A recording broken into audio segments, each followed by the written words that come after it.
There we go. Oh, hello yourself, Kite. Good morning.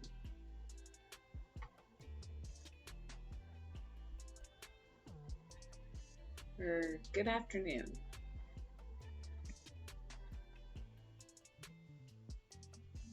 Time zones. Oh, and bird. Meowing. There we go. I like that.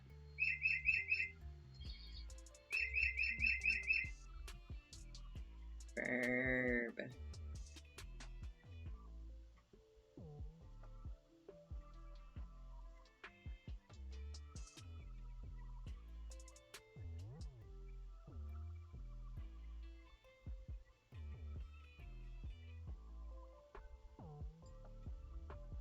Okay.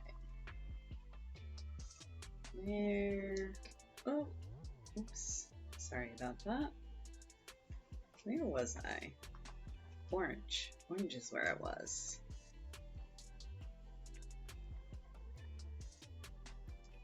Everything totally went fine yesterday.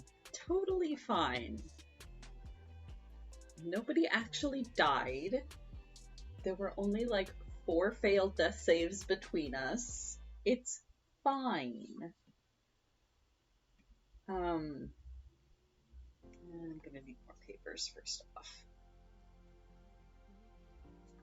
I was talking to Randus, and it's actually going to become an interesting character moment for Bram. The timing on all this was really interesting because we're leveling up to level 3, which means that as a paladin, that's when Bram would take his oath.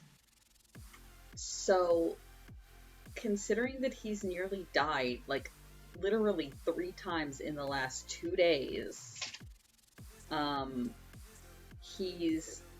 they get back to town, presumably it'll be evening and we'll be going into, like, an overnight long rest. So Bram is basically going to tell Glint, hey, you're sleeping somewhere else tonight. I'm really sorry, but I need some alone time. And he's going to spend the night in prayer and meditation, basically going,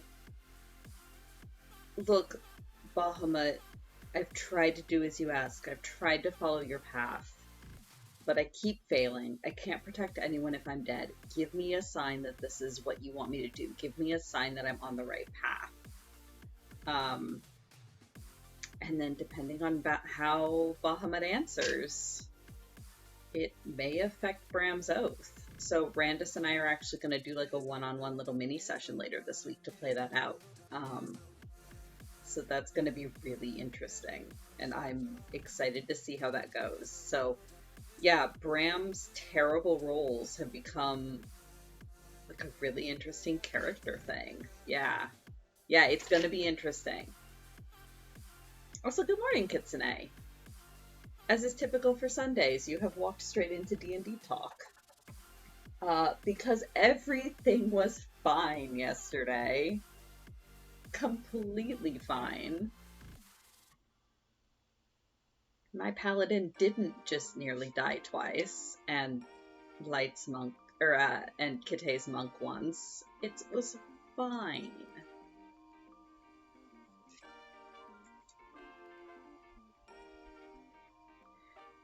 So, yeah, Kara's gonna have to talk to Randus. We may end up having to drop that session because I think Kara's working too.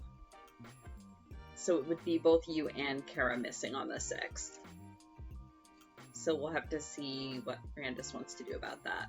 But yeah, it'll be interesting. No, Kitsune, it was totally fine. My paladin only went unconscious once. That was his own fault. The other time it was because he got bit by a mimic. Well, he and Kite's monk both got bit by a mimic. And when you're only level 2, and the mimic is doing like 15 damage, and you've already fought some things, Yeah, yeah. Bram falling down the cliff and going unconscious totally lured the mimics out into the open. It was fine. He meant to do that. Um, yeah, Randus asked me to roll an acrobatics check, and Bram has a -1 in acrobatics, and I rolled a 5, which became a 4.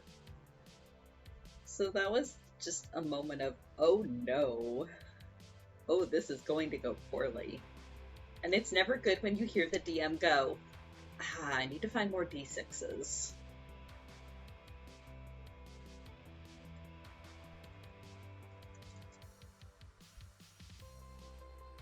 Yep, 4d6 fall damage at level 2. That could have theoretically killed Bram, I think, if I'm reading the rules for insta-death correctly. But it didn't. Oh wait, no, it couldn't have. It has to take you... Yeah, not quite, but almost. Depending on how low his HP was to begin with. He has 18 HP at level 2. We had already fought some things. So when he fell down the cliff, he was at 13 HP, I think.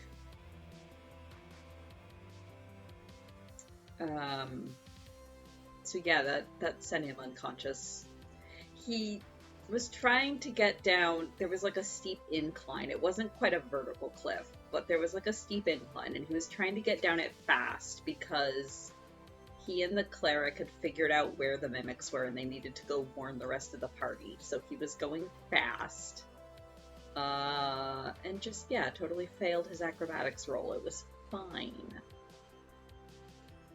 Yeah, 30 feet down and 10 feet across, so a very steep slope.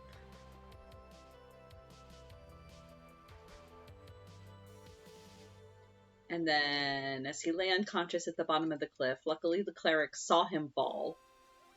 So the cleric hustled over and cast a Cure Wounds, which brought him back up to 10 HP.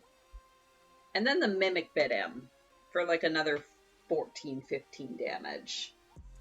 So that immediately sent him, well, not immediately, but that sent him straight back unconscious again. It was great. It was super great.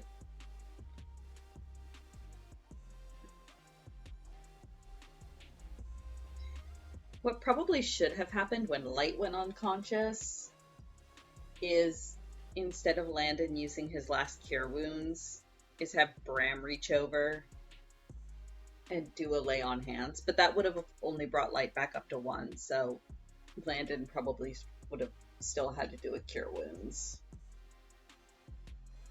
Considering we were still in the middle of combat with a threatened mimic.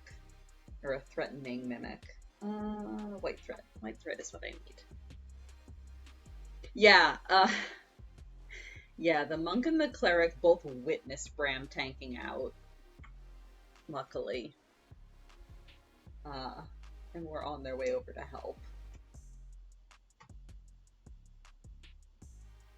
The second time I went unconscious, I was in water, so I instantly started drowning. That was fun too. Light at 1 could just die. Yeah, it's true. No, D&D is great. Like I said, having nearly died 3 times in 2 days has become like a character moment for Bram, where he's kind of reflecting on his life suddenly. So it actually is very, very fun, and it's going very well. Considering Bram's luck, I do have a backup character in mind. But hopefully it doesn't come to that. I quite like Bram. He's a good boy. He's trying hard. Oh, I can take those 2 papers out.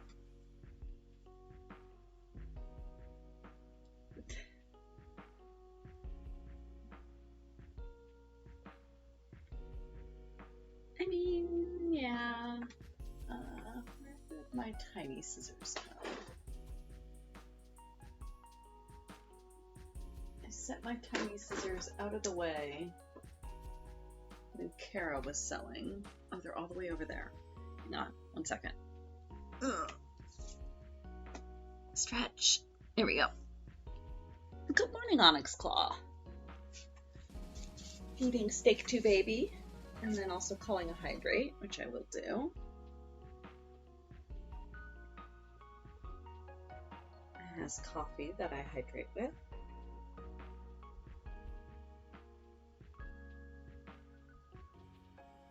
Theoretically without bumping the mug into the mic.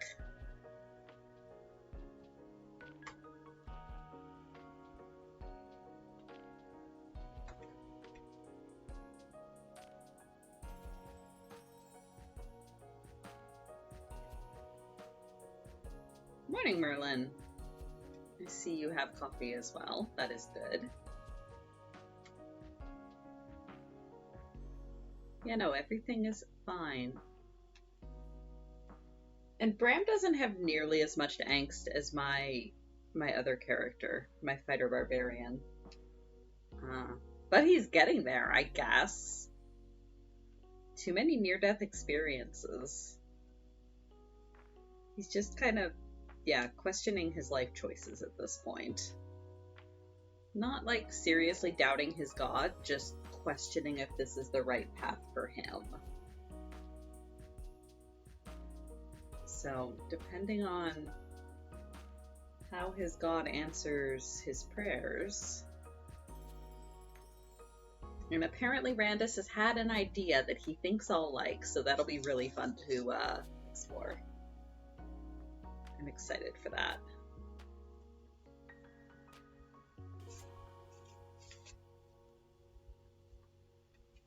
Okay.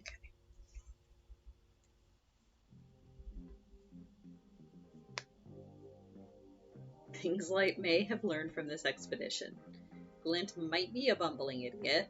Rushing in is a good way to get ganked. People and situations are complicated and evolve quicker than they are used to thinking. Yeah, those are all good lessons. Oh no. Yeah, that sucks, Onyx Claw. I hope you can find yourself some foods. Angry is never good.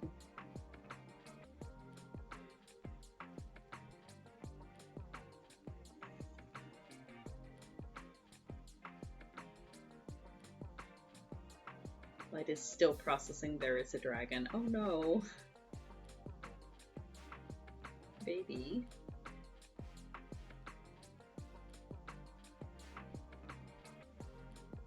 Well, we're potentially headed over to the dwarves next, so that'll be fun. That'll be fine.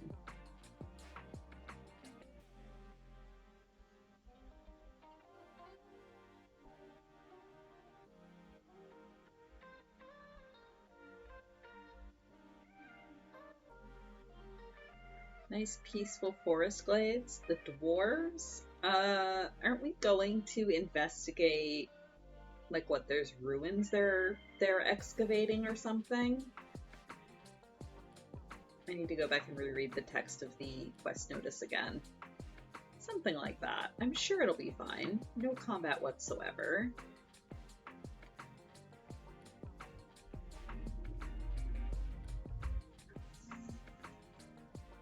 I mean, at least hopefully where the dwarves are, there won't be wild magic surges everywhere. Although that was pretty funny.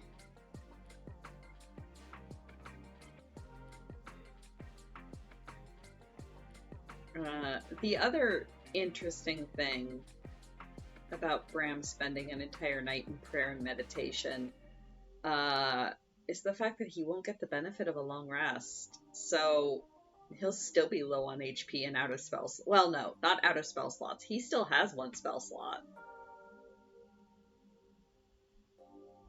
But yeah, this could go real interestingly. We'll see. We'll see how it plays out. It'll be fun no matter what.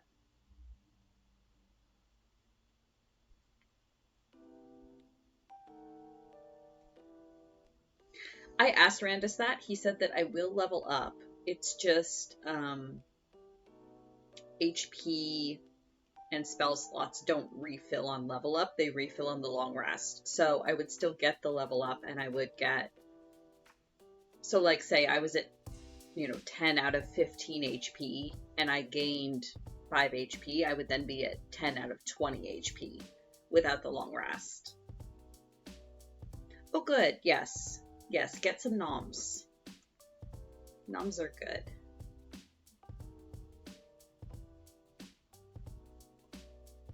So it's not so much that the long rest is what triggers the level up, it's just that it refills all of the new resources that you gain upon level up.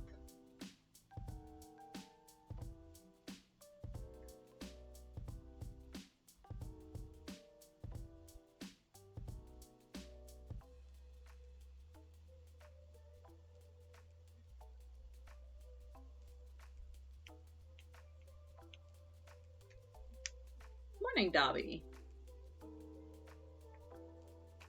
As usual for Sundays, Kate and I are, I don't know if commiserating is the right word, flailing over yesterday's D&D session. It went well. I mean, we totally killed 2 mimics. We're leveling up to level 3. Nobody died. Everything is fine. That's it. That's the summary of yesterday's session. Everything is fine. Glint got her stick, which she is very excited about.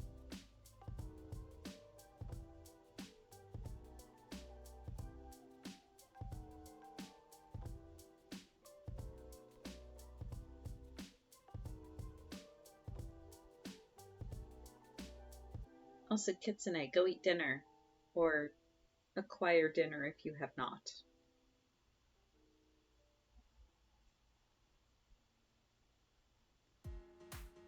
Uh-huh. A wand of pyrotechnics, it's fine. If you read the description, it doesn't technically do damage. It's just kind of a specialized prestidigitation. It's fine. Dinner would be starting to prepare in 40 minutes? Okay. If you say so. Is there a plan for dinner tonight? Or are you just gonna wing it again? Ooh, late brunch.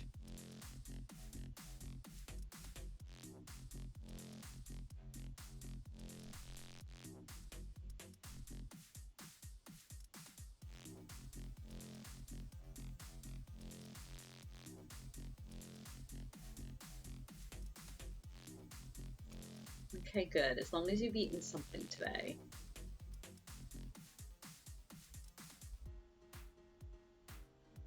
I can't really judge on that front. I usually eat lunch pretty lightly as well, especially if I'm home for the day and not at work.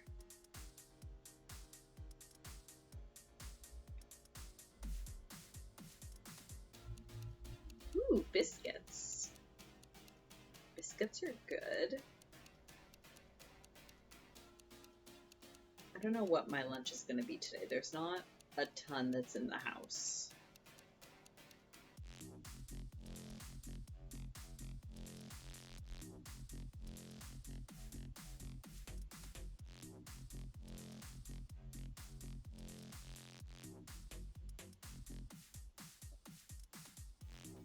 So that seems like a problem for future SJ. Yeah, exactly, Kitsune. I don't even know what I'll do for lunch. I'm sure I'll find something.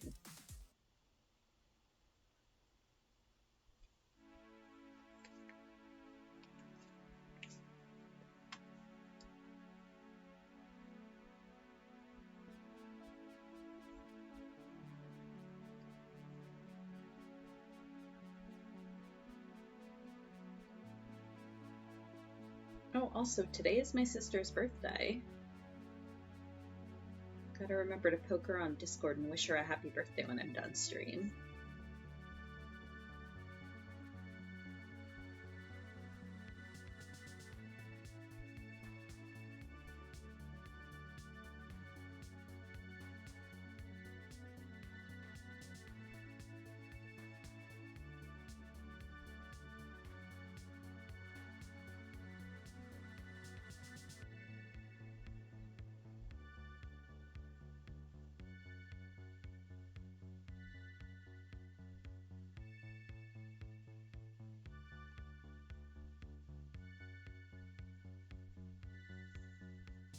Also, Merlin, you're up early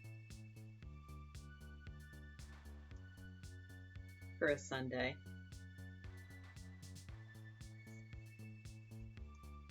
Usually don't see you till closer to 11.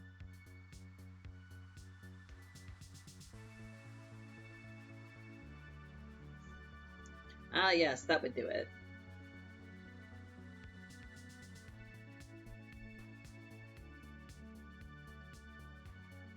Man, earlier this week, I fell asleep at like 9:30. It was ridiculous even for me. Kara and I were sitting on the couch watching TV, and I was literally nodding off on the couch, and she looked over at me and was like, go to bed. So I just went to bed at like 9:30. It was insane.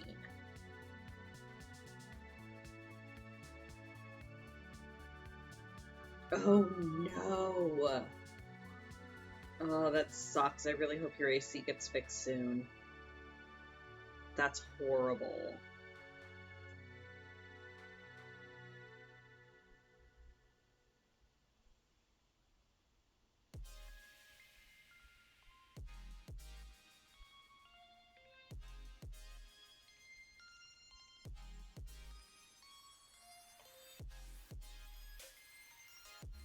That was just one night, Dobby. Typically, I go to bed much closer to like 11, 11:30-ish.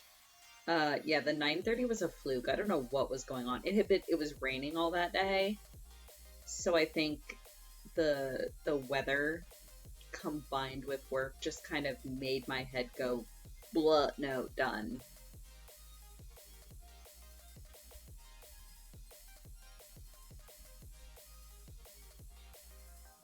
Staying up till 6 a.m. I mean, that's fine. It's summer.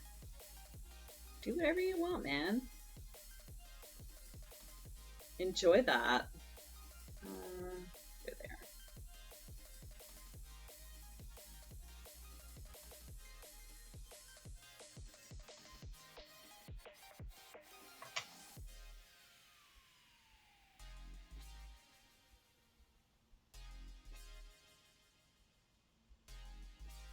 But also, I remember those days. Yeah, I remember when I was in university, I would stay up till like 4 or 5 in the morning too. But now I'm old. Get up at 6 a.m. for 2 to 3 days? Yuck.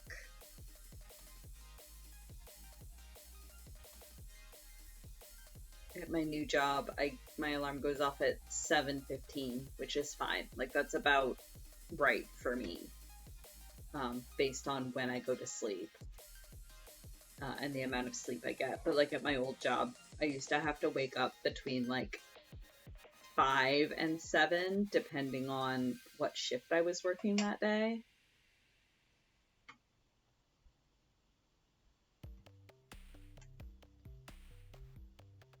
So yeah, blah.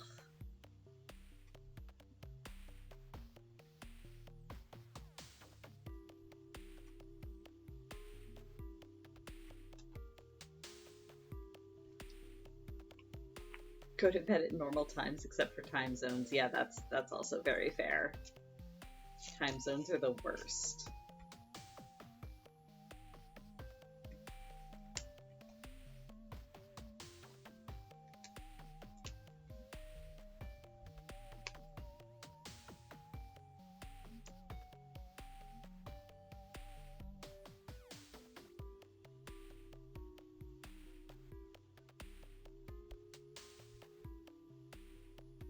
Ew. Oh no, Kitsune. I'm so sorry. I mean, at least, when it's only 2 to 3 days, it's not consistent enough for you to get used to it, really. That sucks. I'm sorry.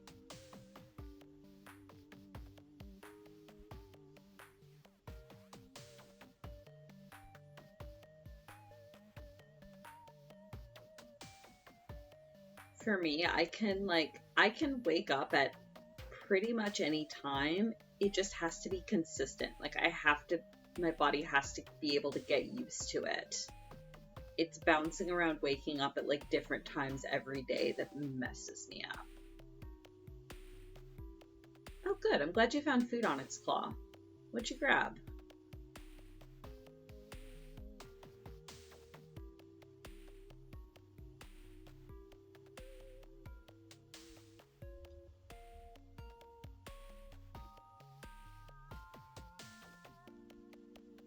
Life is pain, but life should not involve getting up that early. Unless you are one of those people that enjoys it and can, like, naturally do it. And like, my dad is one of those people. My dad will just naturally wake up at like 5 a.m. I don't think he even sets an alarm anymore because he just wakes up. Um, but then the counterpoint of that is he turns into a pumpkin at like 9:30. If he's still awake by 10 p.m., it's a miracle. He just kind of falls asleep wherever he happens to be. And then we have to poke him to go to bed.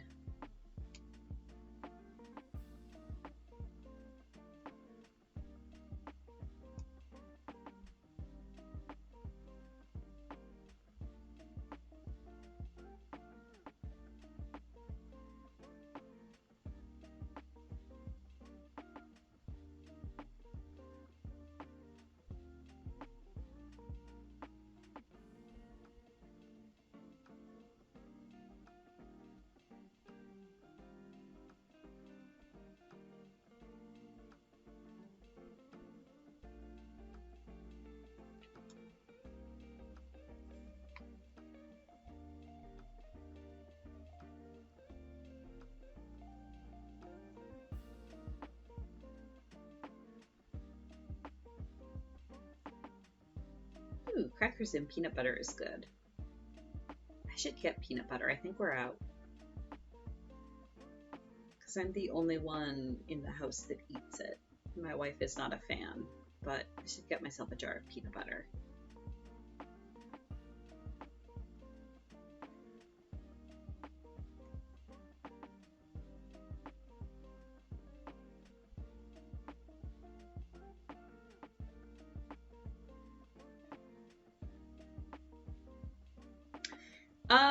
Honestly, both. I tend to prefer chunky peanut butter, but I will eat both. I just like peanut butter.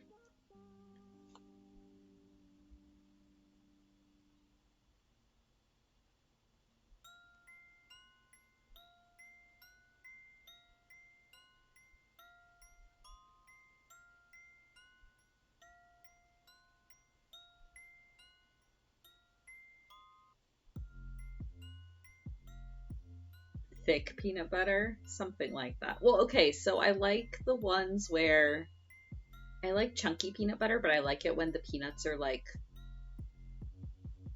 in smaller chunks, if that makes sense. Like, depending on the brand, you'll get them ground up more finely or like almost entire peanuts, and I like them when they're chopped a little more finely.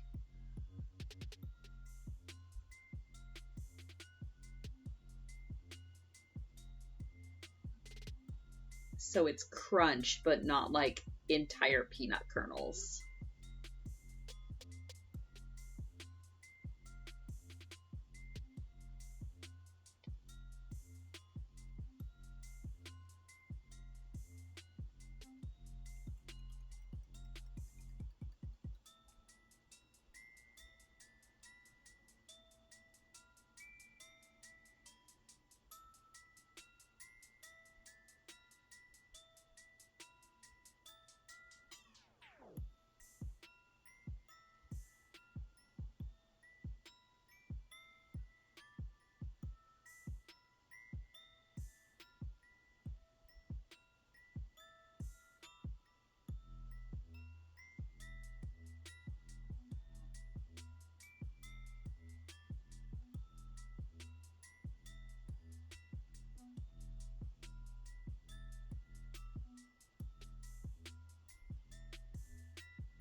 phone just buzzed. Ah, sorry, camera. I'm gonna guess it's one of my parents reminding me it's my sister's birthday. Oh, no, actually, no. I'm sure that'll come later.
Oh my goodness.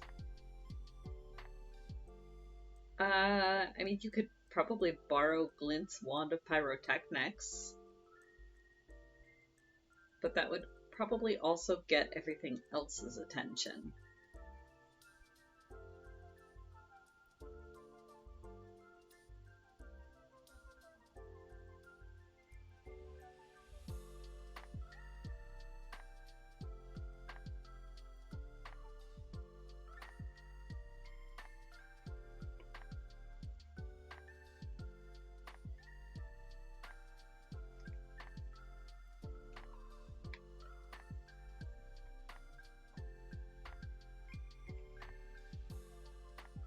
Or possibly just jumping up and down and waving your arms and yelling, "Hey, shoot at me! Shoot at me!" I'm sure that'll totally work.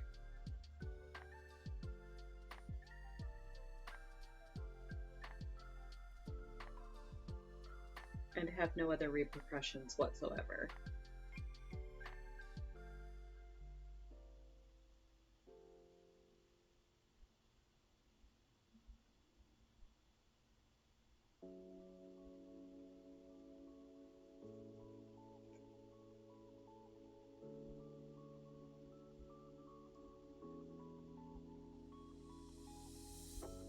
Ooh, a glowing ring. Fancy.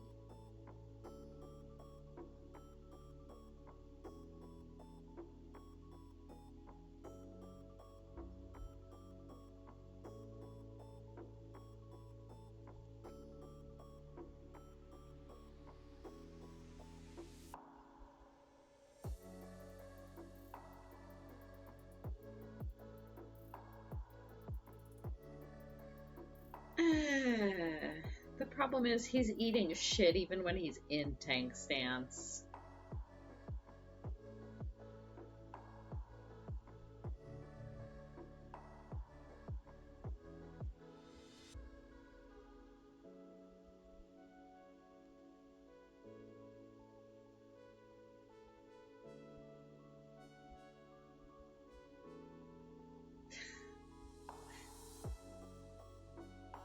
What's hilarious is he does have a sort of a tank stance, because he took the protection fighting style, which means that if he's within 5 feet of an ally and they get attacked, he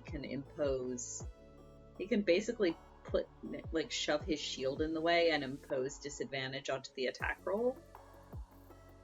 So that's nifty, but he has to be conscious to use it. He'll be fine.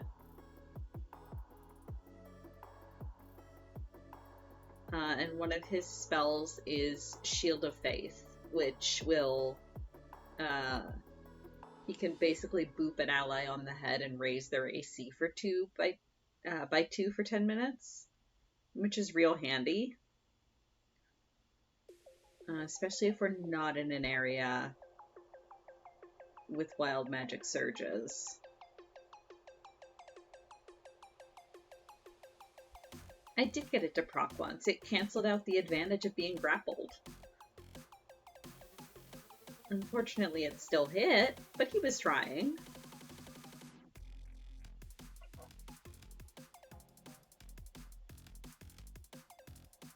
But yeah, I took that fighting style, A, because it fits Bram's character, but also with the idea that Bram and Light are probably gonna be frontline most of the time, considering that Light is melee, but also somewhat squishier.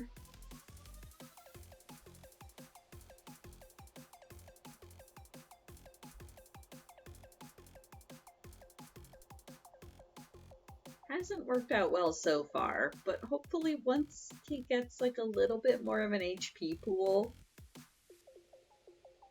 It's just that he keeps getting hit by very large things that do multiple dice of damage. And he only barely has multiple dice of HP, so let's see. I need more hexagons. That's enough for a hexagon, totally.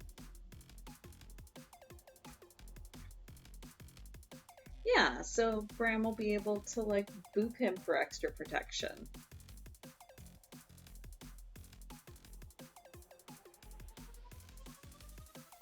Yeah, I had also taken Shield of Faith with the idea of just kind of booping Light with it at the start of every combat. Again, when we're not in the middle of wild magic surges. And when he's not in need of his spell slots for other things. It's fine. Everything is fine.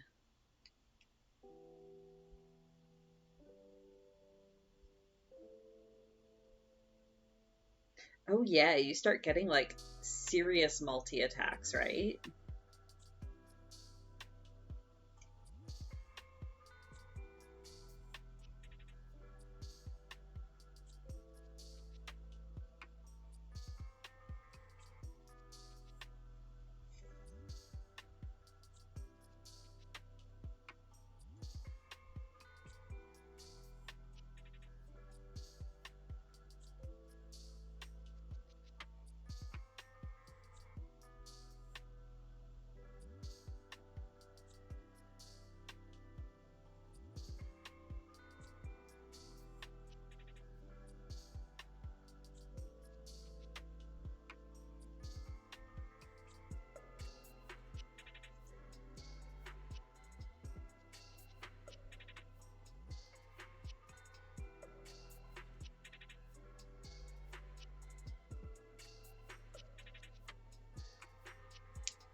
Serious MA attack would be a great Celestial Monk name. It would.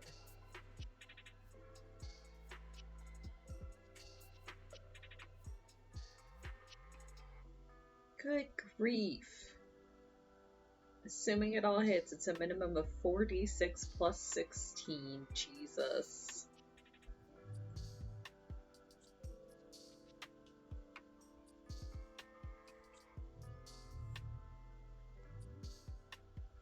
Sounds like the time my fighter barbarian did like 42 damage in a round at like level 4.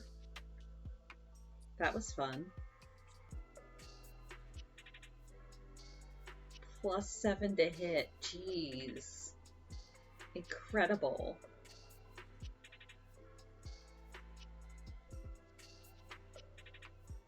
But also, aren't you going like Way of Mercy, and isn't Light a pacifist? Well, pacifist against things that can be reasoned with and aren't trying to eat us. So, yeah, 4d6 plus 16 against something like the Mimics would have been amazing.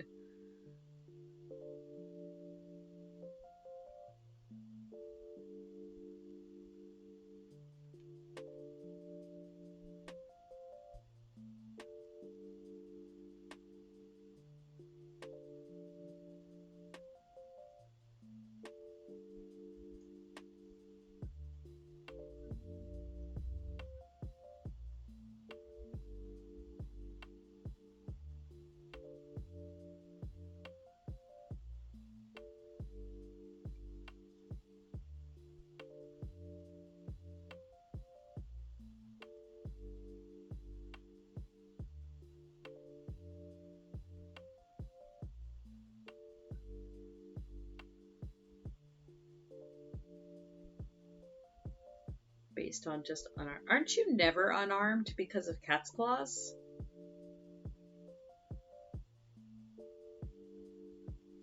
Technically, you're never unarmed. Or I guess the d6 is taking that into account. It's that you get a d6 instead of a d4, I think. I'm trying to remember exactly how the tabaxi work. As if unarmed, but slashing damage. Oh, okay, that makes sense.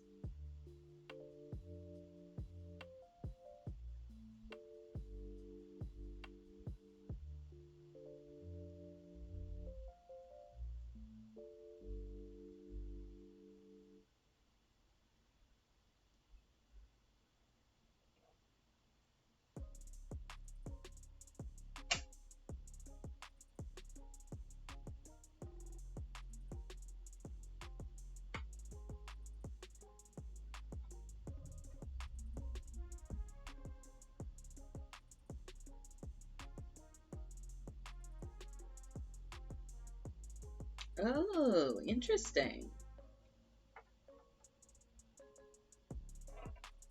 Neat. What damage dice does your quarterstaff use? I'm trying to remember.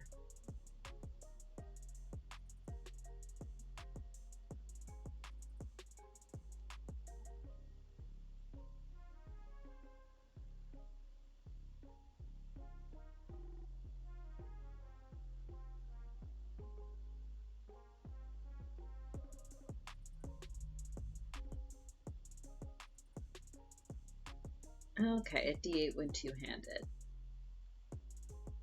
Goodness. 2d8 plus 2d6 plus 16. Nifty.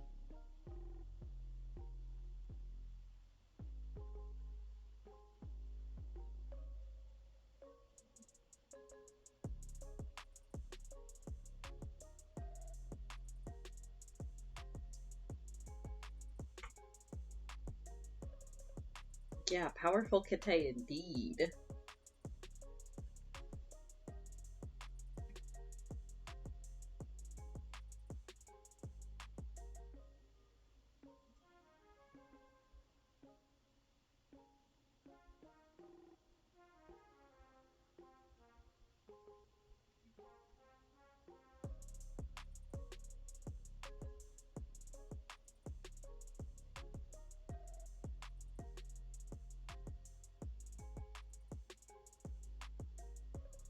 Booping someone to heal them, that's also good.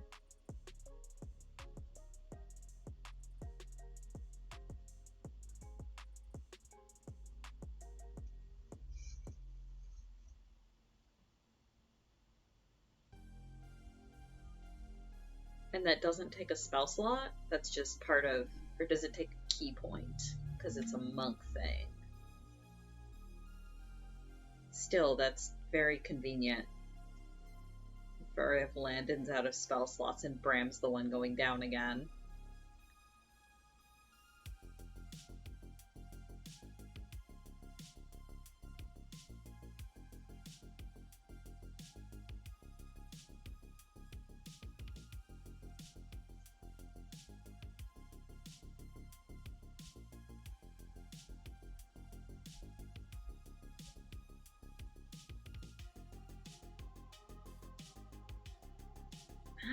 Okay.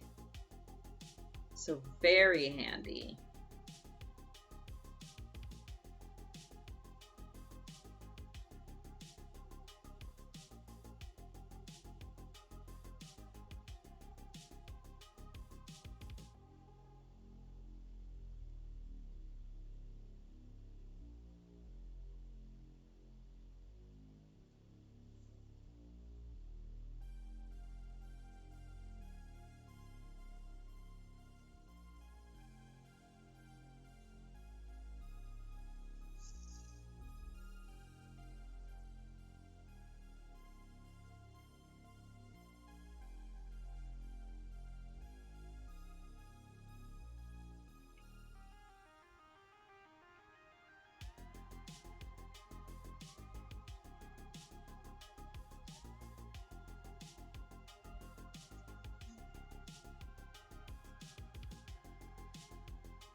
Apparently.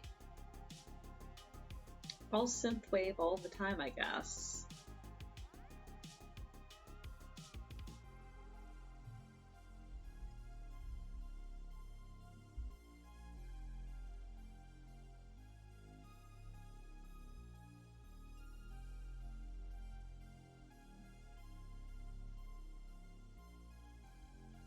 I mean, a lot of his music is at least a little synthwavy,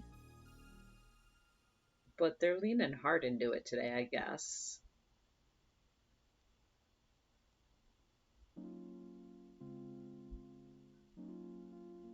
Oh, well, maybe not this one. Spoke too soon.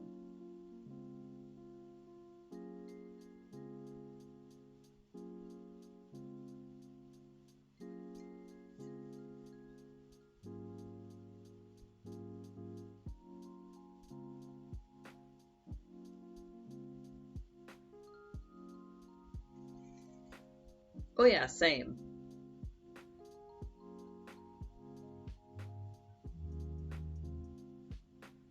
Synthwave and vaporwave are both very good.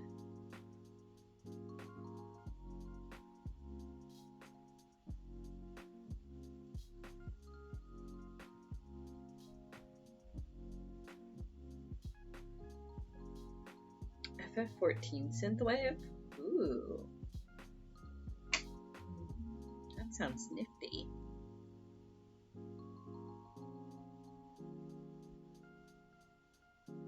Might have to send me that list if you don't mind. Yes, thank you.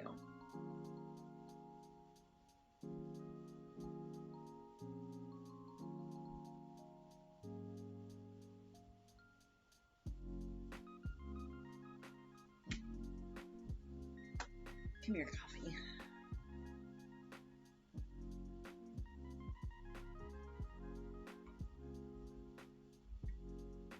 Yeah, when Merlin passes me the link, I'll drop it in Julie's Discord. Because, yeah, that sounds like something quite a few people would be interested in.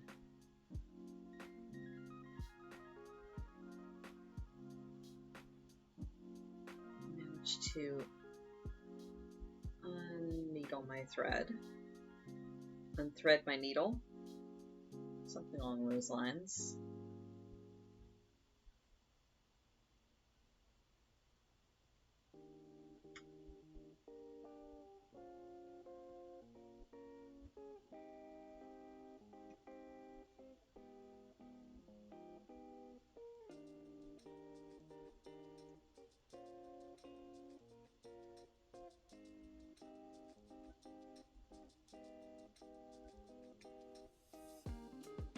Aha! Thank you, Merlin.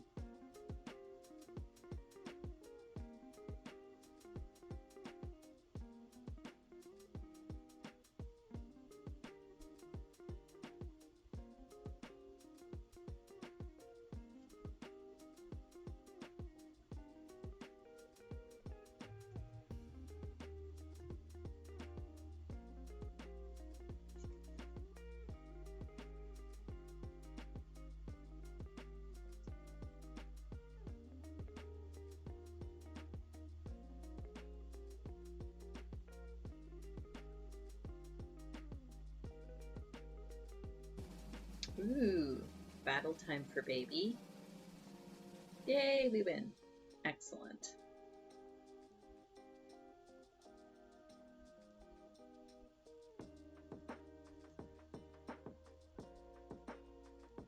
Ooh, and time to get a new look for baby.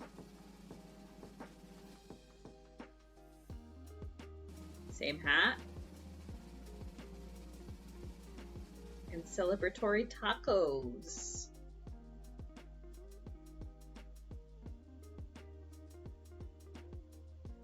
XP tacos. Same hat. I think it changed their spots a bit, and that's about it. I mean, such is random breeding.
Time to get to work.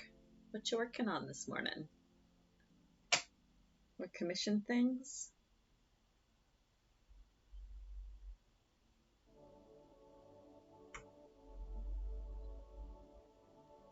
Yeah, let's make more pieces. Oh, it is time to get to work. Burp says so.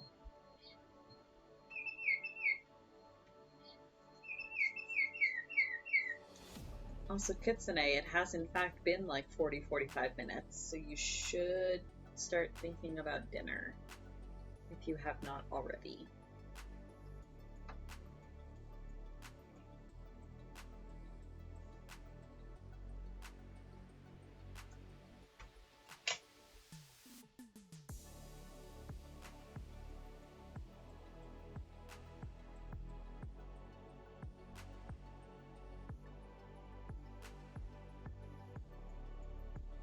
Determine hunger levels. Yeah, that's always the hardest part. I hate those days where it's like, you know you should eat, but you're just not hungry and nothing sounds like appetizing. That's the worst. Well, no, not the worst, but that is quite annoying.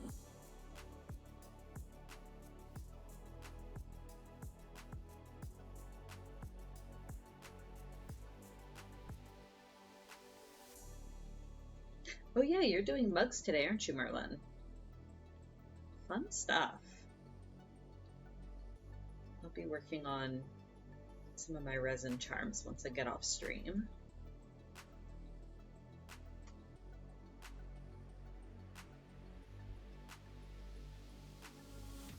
I have 3 that are done, like completely and ready to list. Actually, I've got more than that. I just need to figure out how to take product pictures that I actually like.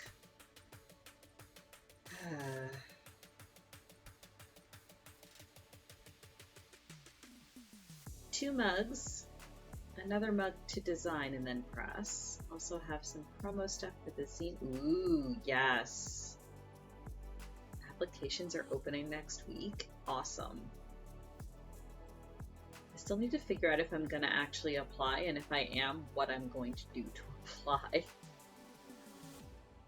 A window with natural light. Yeah, the problem is it's not sunny today, but I'll see what I can do. It might be sunnier later. Who knows?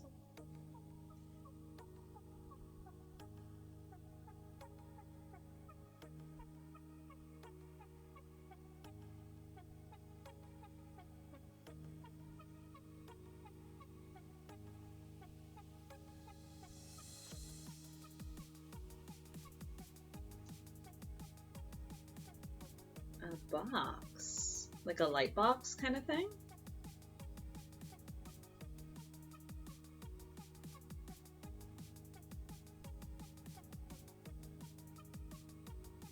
Ooh. Yeah, I'll take a look at that.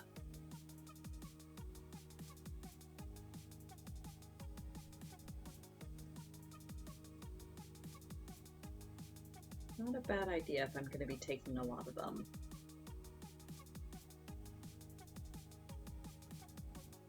But yeah, for now I'll see what the weather's like once I'm done stream and see if I can pop outside for a bit.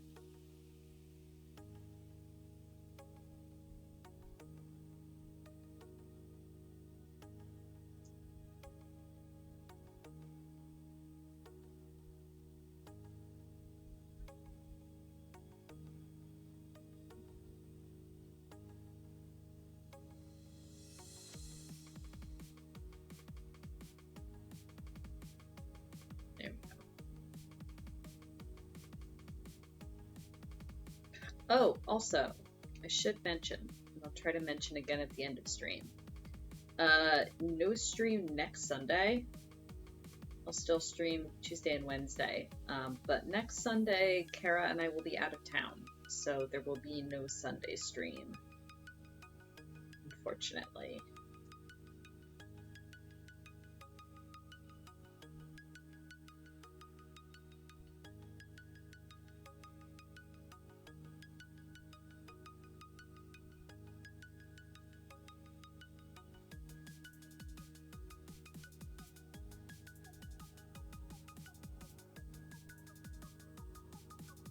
No IRL replacement stream. I mean, I could. The problem is that we're going out to Jade's parents' cottage, and they do have internet, but it's not like the greatest internet. So, like, even if I took my laptop and stuff, streaming from it would be a strain. I doubt it would go well. I will take lots of pictures though. But yeah, it'll be good. They're on a lake, so we're planning to spend the time just kind of laying around, reading. I am going to be taking some of my sewing with me. The good thing about English paper piecing like this is it actually is quite portable. I just kind of pack I have to pre-cut the fabric, but then I just kind of pack all the pieces into, I've got a couple sewing baskets that I just take with me. So I'm actually planning to sit around and do a bunch of chill sewing at the lake. And then like hiking and kayaking and all that fun stuff. I love kayaking. So that'll probably be most of Saturday, to be honest, or Sunday, depending on which day the weather's better. But yeah, it'll be good. I'll take a lot of pictures and post them up when I get back. Or actually, the internet's decent enough there. I'll probably be posting pictures while I'm there. Discord will work. I just won't be able to stream from it. So yeah, and it's a long weekend. So we'll actually be out there Friday through Monday. So yeah, we're really looking forward to it. Sasha will be coming with us, so I'll be posting goblin pictures. She loves it at the cottage, because there are June bugs and moths and all kinds of things for her to stalk through the windows. Good morning, Azzy. Yeah, my day's going pretty good so far. Usual chill vibes as I sew. Hopefully your morning's going good as well. Or whatever time of day it is where you are.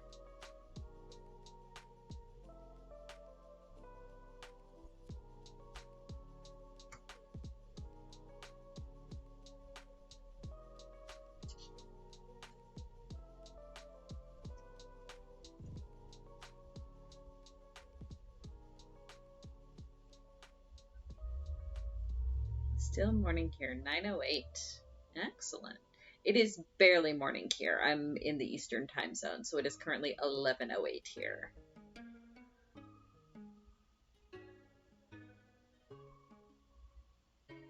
But it is still morning.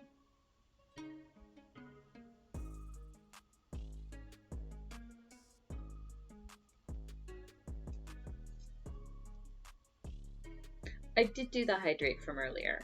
I did it with coffee. Did you do the hydrate from earlier? Hydrates are for everyone. But I will do another hydrate for free. Because coffee.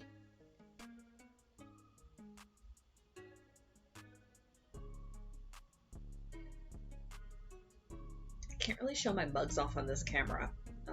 But this mug says, "But first, coffee" on it. It's one of my favorites because it's huge. Ooh, new scissors. Dude, new sewing scissors are always good. I actually got a new set myself not too long ago because my original pair of Fiskars that I've had for years and years and years are getting pretty dull. So I got myself a new set. Ooh. Sounds lovely. My current, so I've got these guys, which are my paper scissors. I use them for cutting my hexagon papers. And then I've got these that I use as my thread snips. They're actually a gift from my wife, and it's Should be able to tell they're a little stork. So I quite like these scissors. They're my thread snips. I use a rotary cutter for most of my fabric cutting, so that's over on my table. Ooh, nice. Those sound lovely. I love little bird scissors. It's such a good design.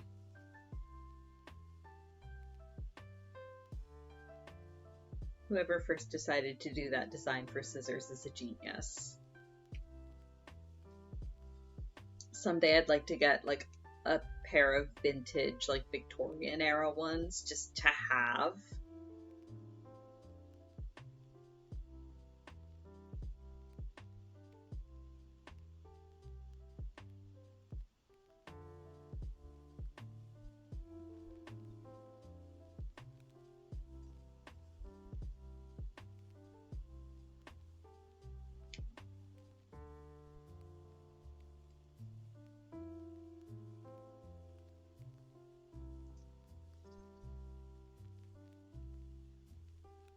Well, apparently our music today has moved from synthwave to relaxing piano. Not a complaint, just a comment.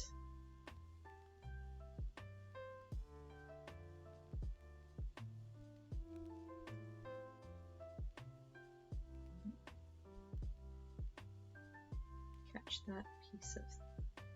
No. Catch the edge of that fabric, please. There we go. No, still not. There we go.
Come on. Two pieces of fabric sticking together here. There we go.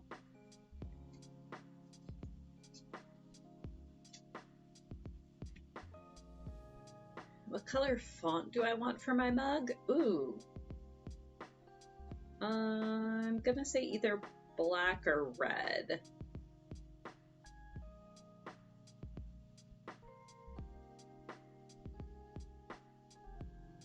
For machinist, probably red.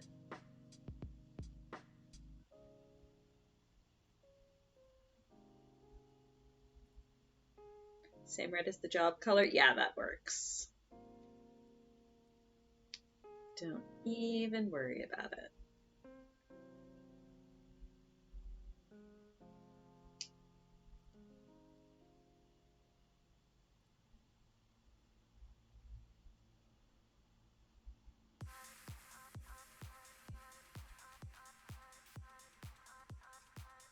Uh-oh. I'm sensing a pun incoming, Kitsune. What do they say about abhorrent typefaces?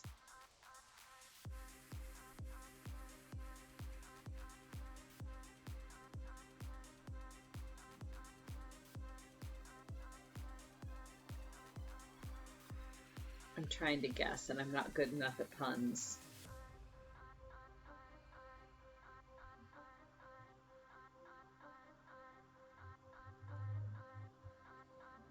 They're an affront to nature. Ah!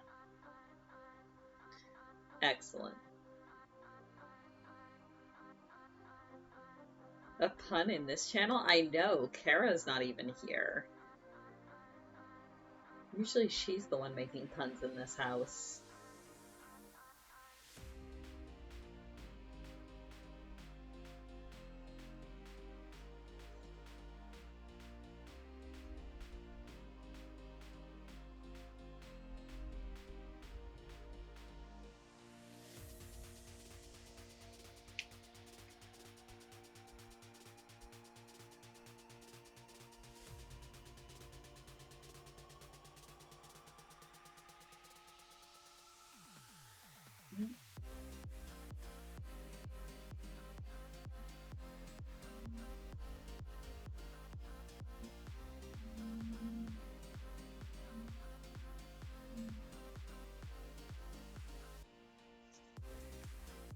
So we got a new book. It's all about hexagon quilts. And it makes me want to do more hexagon quilts. And I think I know, I think I'm going to use one of the patterns from it for my next hand quilt after I'm done this one. But I gotta finish this one first. Considering this one is an overdue wedding present.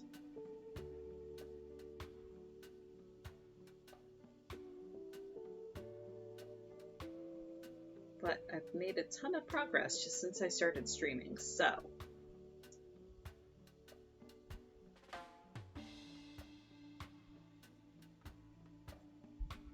The real problems will come when I try to sew all the blocks together and then doing the actual quilting of it. Not problem, just that's always what takes the, well, not even what takes the longest, it's just a different kind of labor intensive.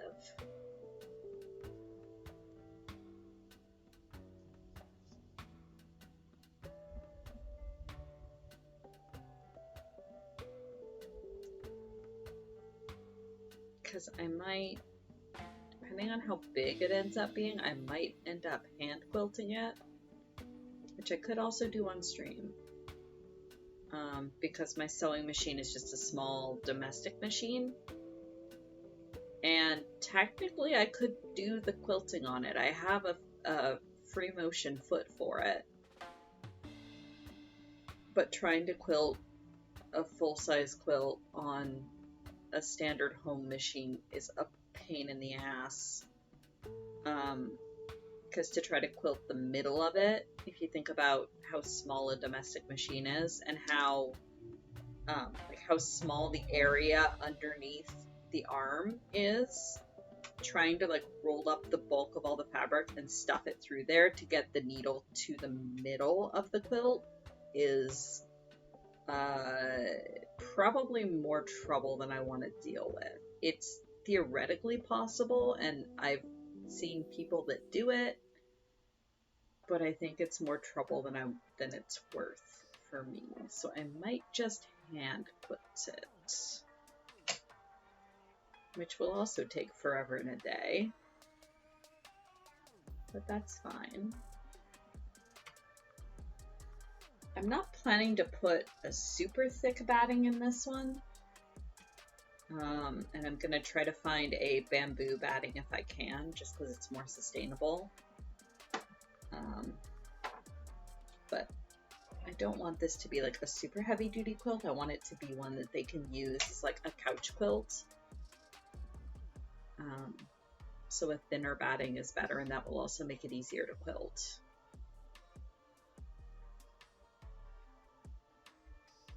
And now I'm just kind of thinking aloud.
we're back around to Mario Kart music.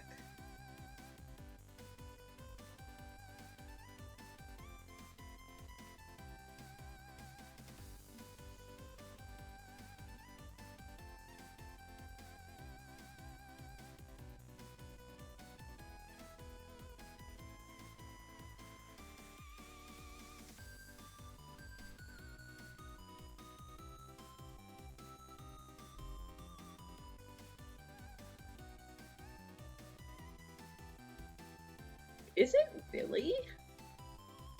That actually surprises me. I had no idea. Huh.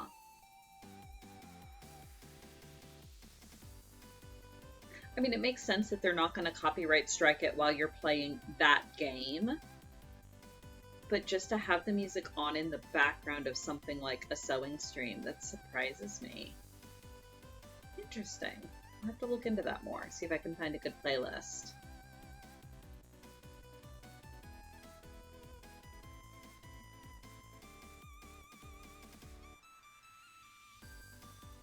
Yeah, I know. Exactly.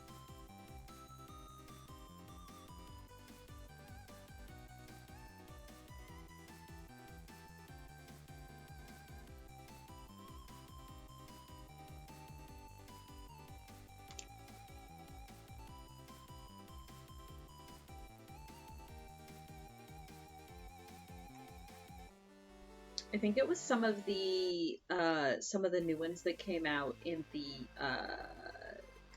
Ultimate, wasn't it? The Dragon Song War Ultimate?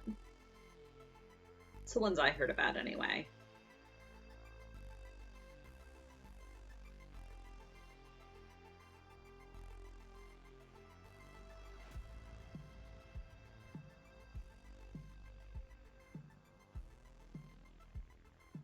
Yeah, so like people trying to stream their yeah. No, the one of the ones that plays in the background for the Dragon Song Ultimate, people were getting copyright struck while trying to stream like their attempts at clearing the Ultimate.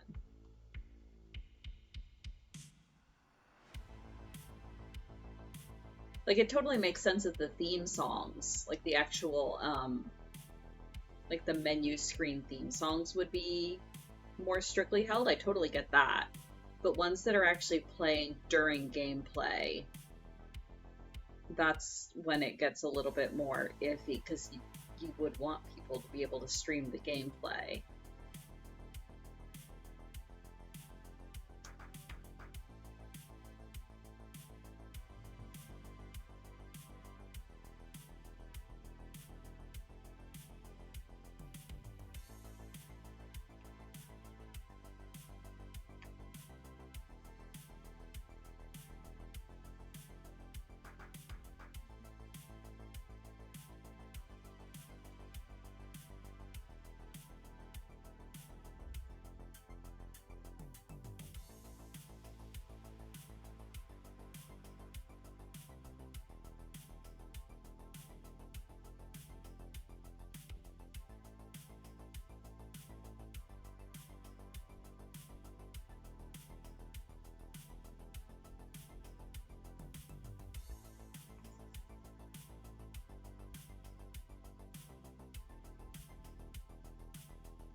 Stop that thread.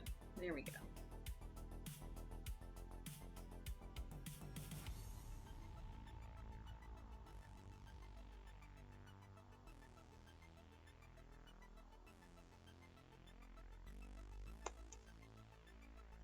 Oh, because they're composed by Uematsu instead of Soken. That does make some sense, but yeah, still, if you're going to be inserting them into gameplay that's likely to be streamed,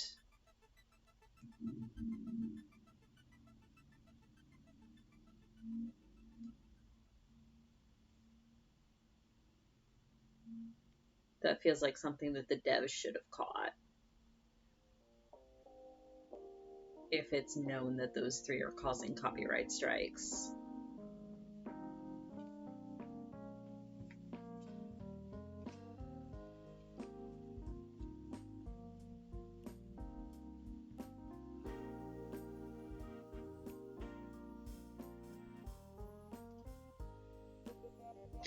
Dragon Song War Ultimate without putting Dragon Song. Yeah, yeah, yeah. I think it's kind of a catch-22.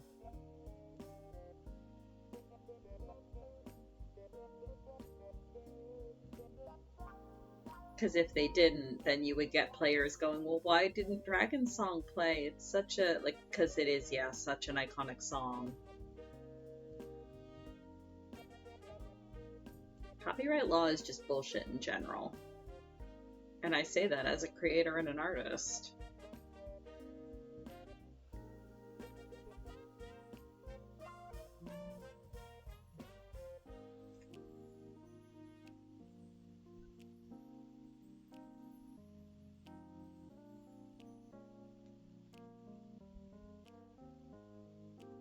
Well, I shouldn't say it's bullshit. Like, I understand the reasoning behind it, but modern iterations of it are so tangled and convoluted.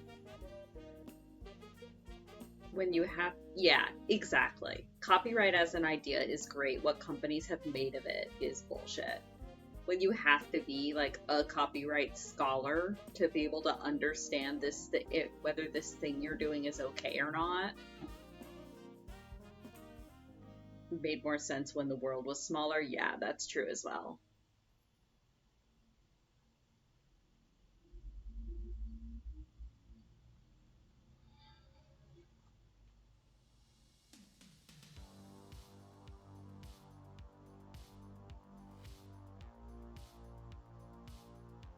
Because, like, on the one hand, yes, I don't want people to be able to steal artwork and just slap it on t-shirts and make money from it without paying the original artist. But on the other hand, when you have something like a streamer that's streaming gameplay and doing totally fair use things and getting copyright struck for it,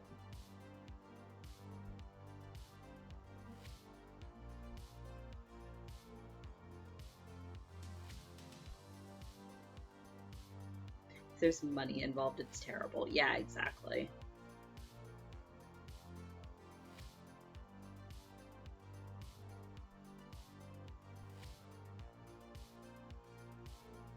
When it stopped being about protecting the rights of the artist and more about protecting the profits of the companies that hold the copyright, I think that's where the change in it is, at least as far as I'm concerned.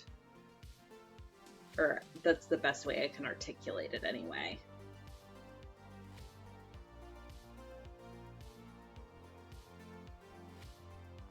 And it should be noted, I am not, in fact, a copyright scholar or a lawyer of any sort of stripe.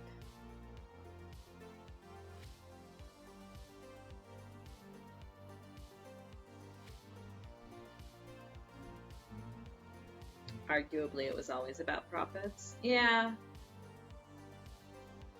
true.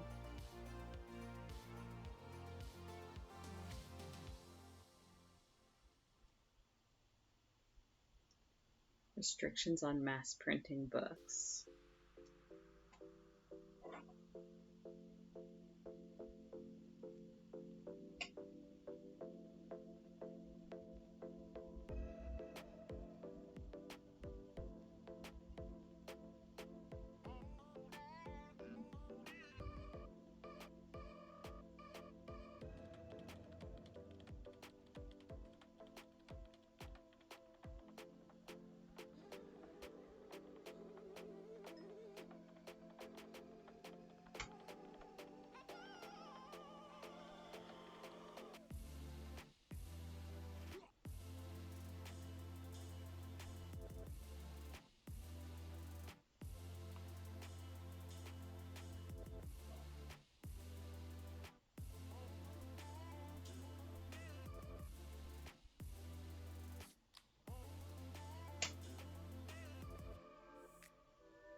Okay, there we go.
Morning, Kuma. Coffee, but you want more sleep? I mean, yeah, that sounds like a Sunday. So go back to sleep. Presuming you are free to.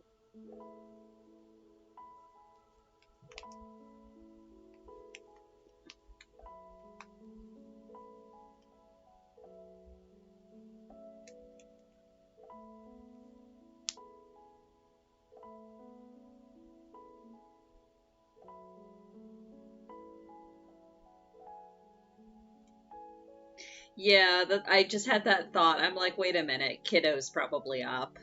Yeah. I mean, you could nap on the couch. It's totally fine. Ooh. I am being sent to board games. Alright, let me finish this scene. That is the one downside of English paper piecing. I can't exactly stop in the middle of a scene.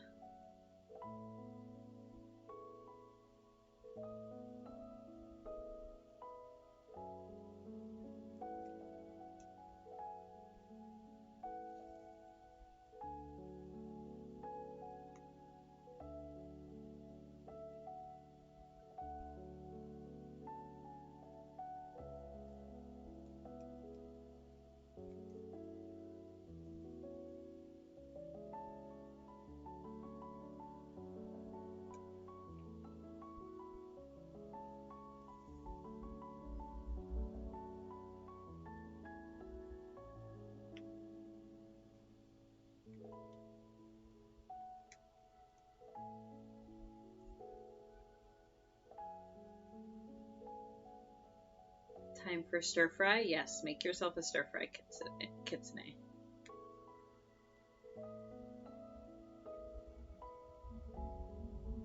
What kind of stir fry?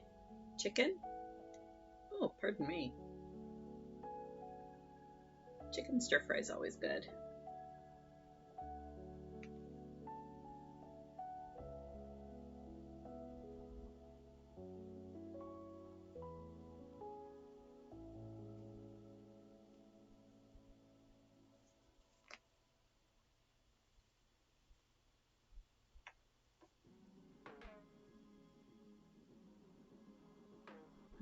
see you there. Ow!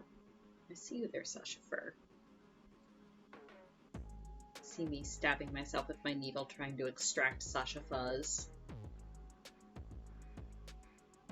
Everything's fine.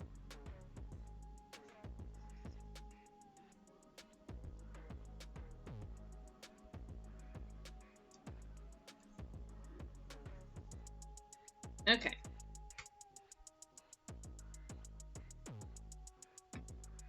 To the board games. I have to change this first. Here we go.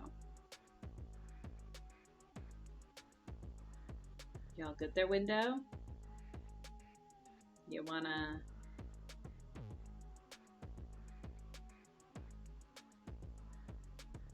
Oh, there it is. There we go. Okay.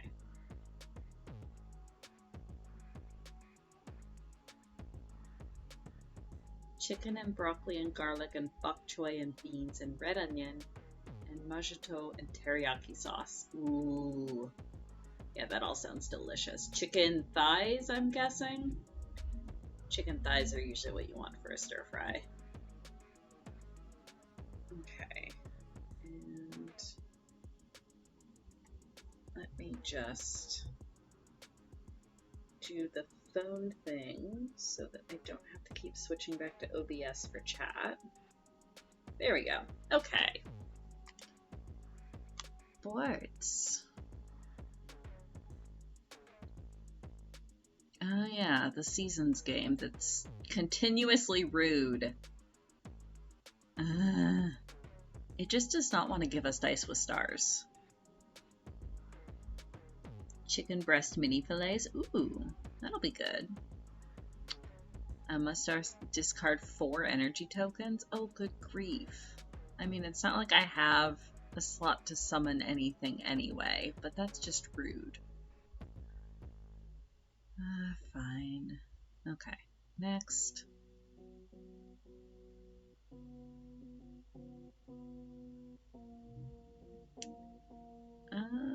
Let us put this here. Sure. Oh, and I actually have no water at the moment. Interesting. Okay, next.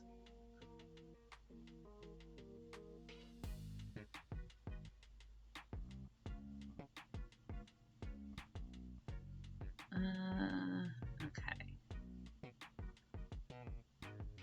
I need to win. Okay, I still need to win the 7. Which I can do like that. Okay.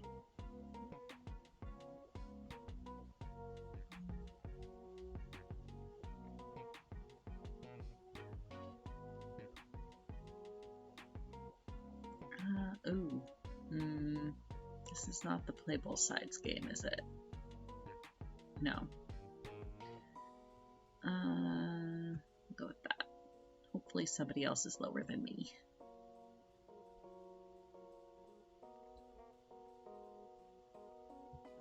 Okay.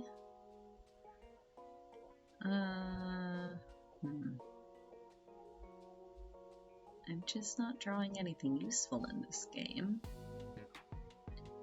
Next. This is also a right-hand side game. 37, 67. Let's go with the 72.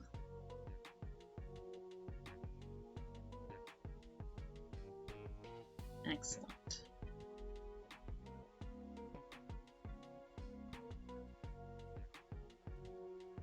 And 77. Next.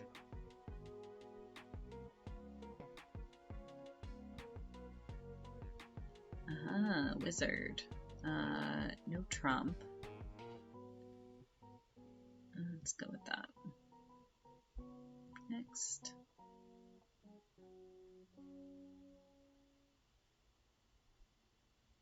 Ah, yes, Honeybee. Somewhere there are blue ones. Somewhere. Okay, I don't need to clue anybody to anything, so I will discard that. Next.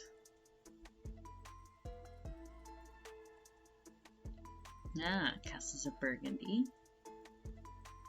A lot of these are friendo games. Yeah, let's place a mine there. Is there anything in the 5th that I want to take? Not really. So I'll use my other dice to place some sheep. And there, done. Next.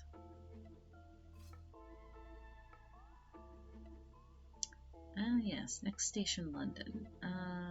Square. Yes. Because one of my goals is to connect all of the ones in the center, right? Yes, all 9 stations in the center. Next. Yep, I'm past the Hanabi game. Only one choice, of course. It's okay, those are both useful. Next.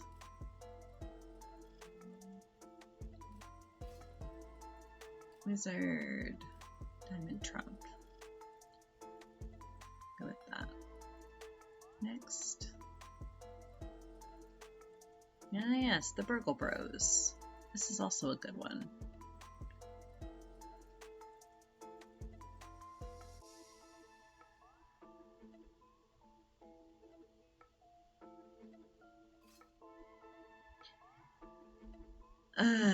Yeah, having the alarm right on the stairway is a pain in the butt.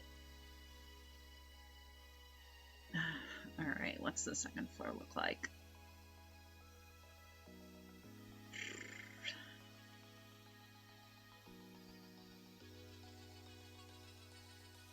Ooh, mugs are heating. Excellent. Oh god, I don't even know what to do with this.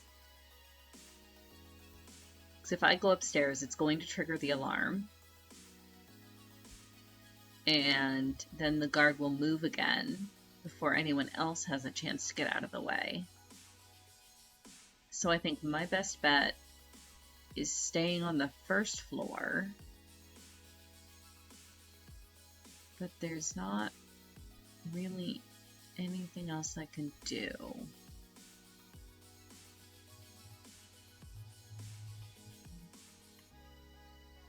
To enter.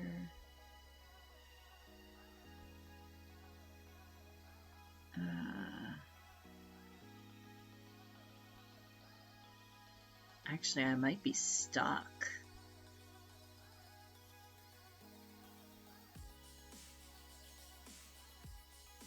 Because it'll take me 3 actions to enter here. And then I don't have anywhere else to go. If I end my turn without doing anything at all, it'll trigger an event. But at this point, that might be my only option. Because I can't get out of the way of the guard.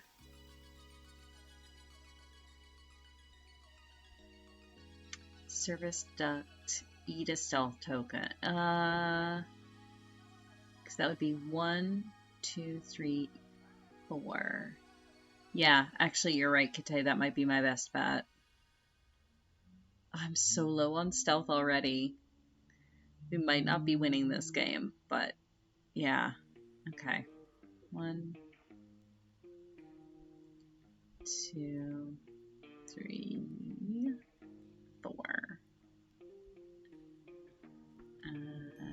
Yes.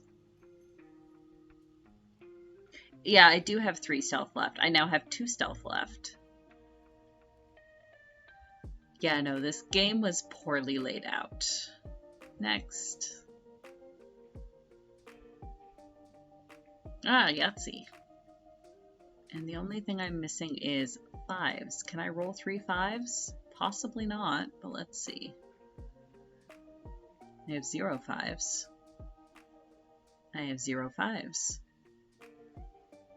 Will the dice bless me?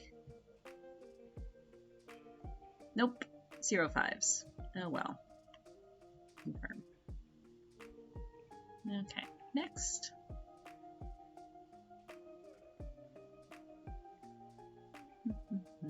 Ah, the rando's hand and foot game. Oh yes, I had just acquired my foot. That's what this is. That's why I have so many cards. Oh no. It's still my hand. Oh, I think we hadn't opened yet. And my partner was able to open. Alright, well that's good. It's one down already.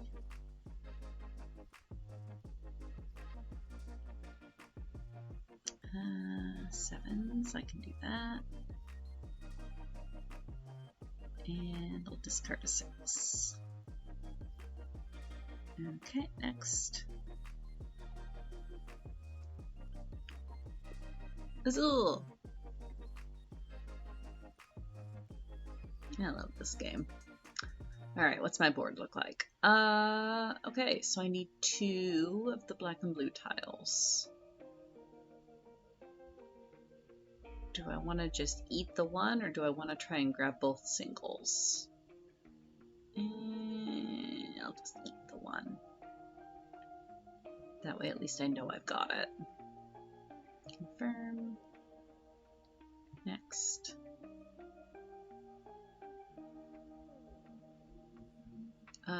Is this a backwards game or a forwards game? This is the backwards game.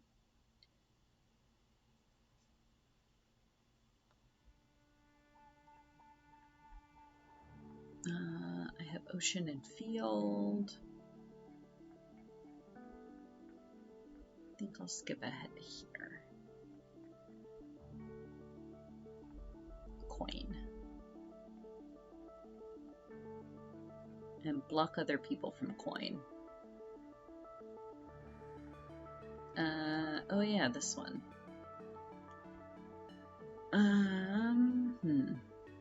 Okay.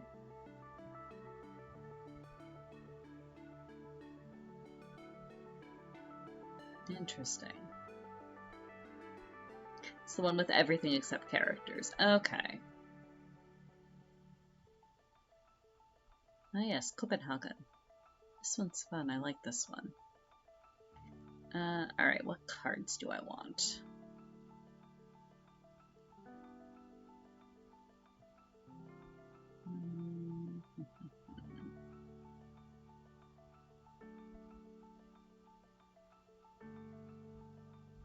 Blue or red?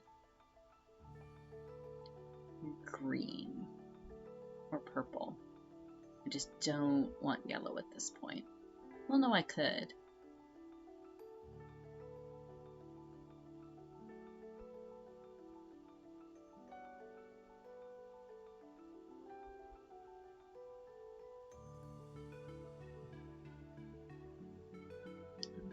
Let's go with the yellows.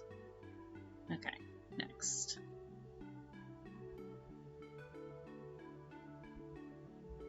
Chakra. Oh, can't grab a purple or a light blue. Rude. Take those. Okay, next.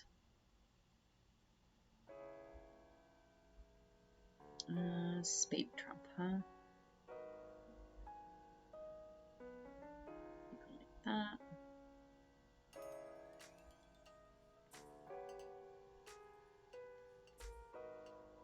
Another rando's hand and foot. Oh, goody. I like when I draw useful things. So 3 queens there. And discard the king. Next. More hand and foot. Friendo hand and foot. And sort of useful. Next.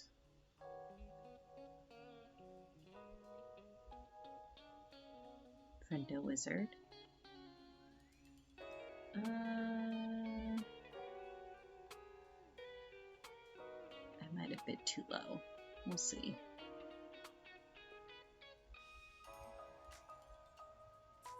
Oh, yeah, you did the thing with the black tokens, didn't you? That's, yeah, I did that my very first game of Chakra as well. Okay, that's done. Play your card, move a pawn. Jack will let me switch places with one.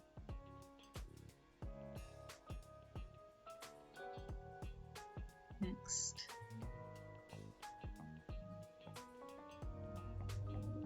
Aha, koi koi. Dabi koi koi. Ooh, that's an interesting layout. I'll take that. And then next should be, I think, Kitsune koi koi. Yes, Kitsune koi koi. Again, interesting layout, not super useful for me. Alright, and I think that's it. Nope. Ah, I see. People are playing in the background. Let's take that ribbon.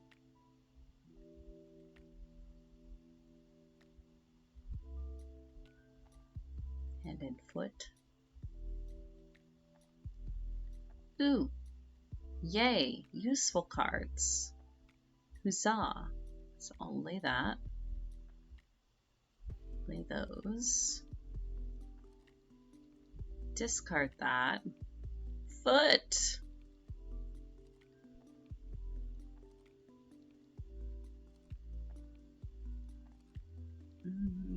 Okay. Oh boy. So at least one for sure. Two.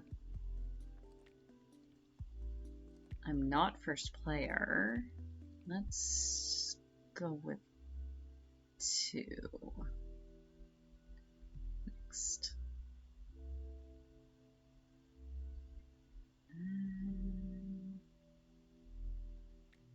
I wish I had a boar.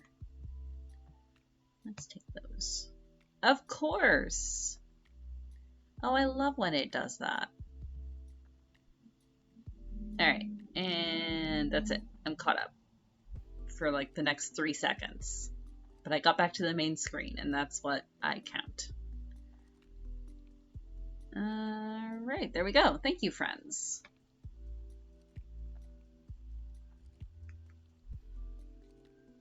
Thank you for games. There we go. Thank you for burning channel points on the games.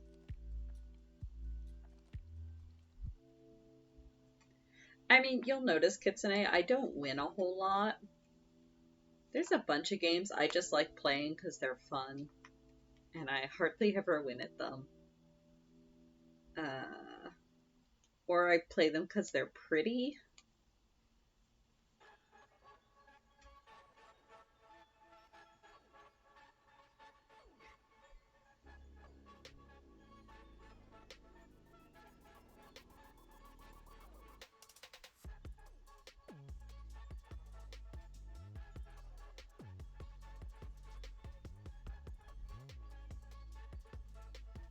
Oh yes, but there were definitely a couple of the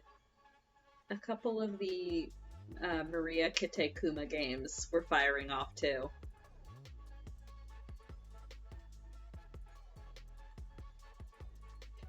Oh, like if you're about to spend your third or like your fourth or fifth black token on the bubbles, you mean? Yeah, that would be good. That would be a good UI thing.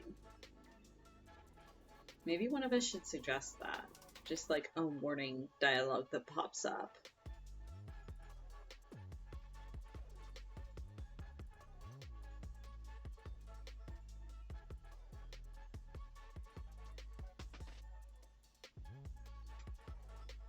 Ooh. Well, no rain yet, but it is looking quite gray and stormy outside. So if my light starts looking weird, that's probably why. Because I'm used to a certain amount of sunlight coming through the window.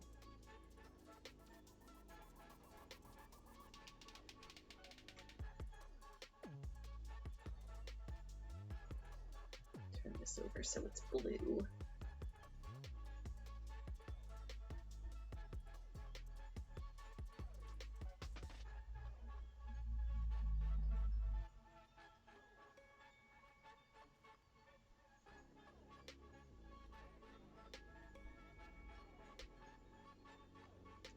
Don't fight the Kite play speed, Dobby. Just relax and let it wash over you. Just give in to the Kite play speed.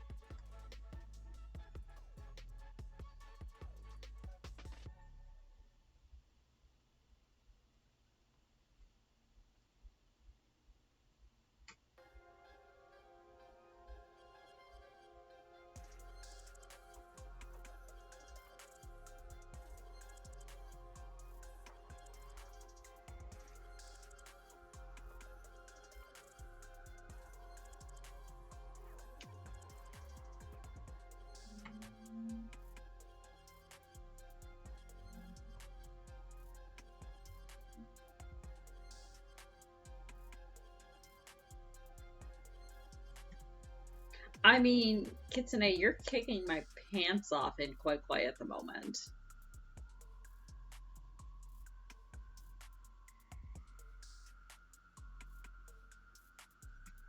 And I think we're on the last month. Oh!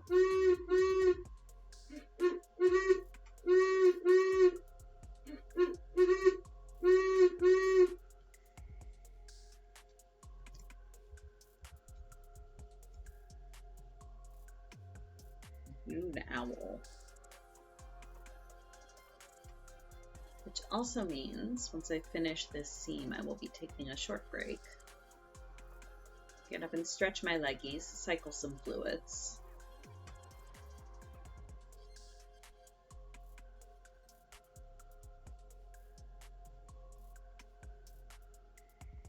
Yeah. There's a couple games I feel like that about Dobby.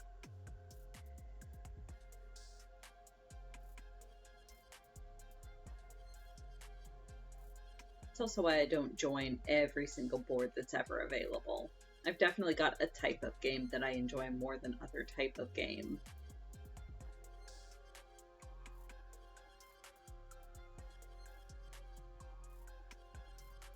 And this is your annual reminder to thank Kite for the wide variety of boards that they create and play. And for facilitating the website space for all of us to play and create boards that we enjoy. So thank you, Kite, for board games.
Okay.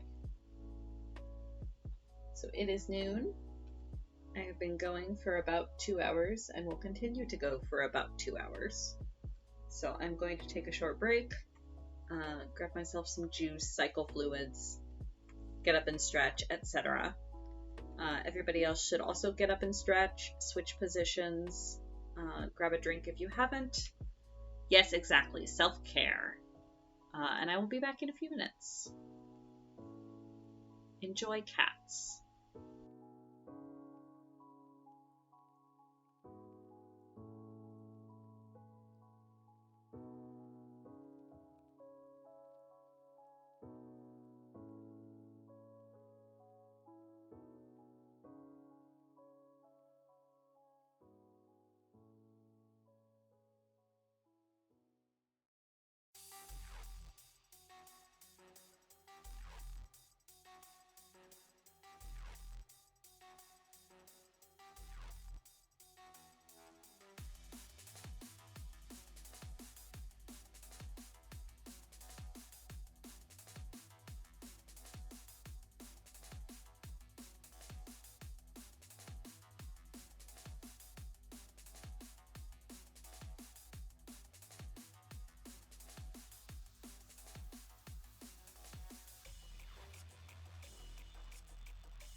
So, funny you should say comfy for a cat, Kite.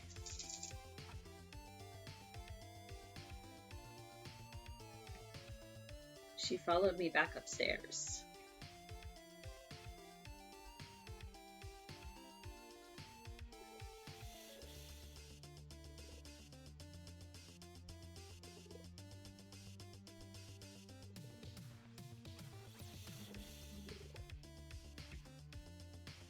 I am practicing self-chair. Sasha certainly thinks so.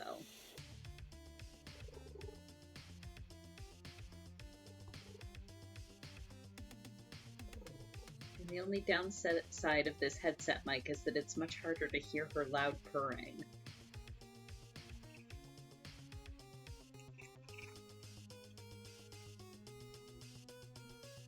You're gonna get annoyed when I start sewing, aren't you? Oh, you met them again? They must live somewhere nearby then.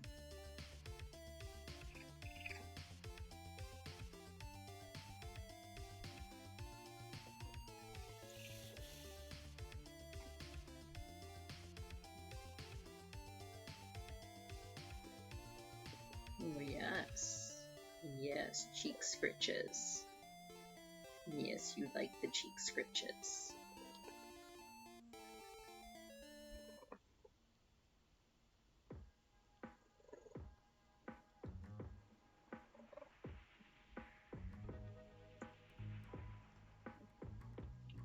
Okay, at least there's that. I'm not a huge fan of outdoor cats, especially ones without collars if something happens to them, but at least they have probably a home.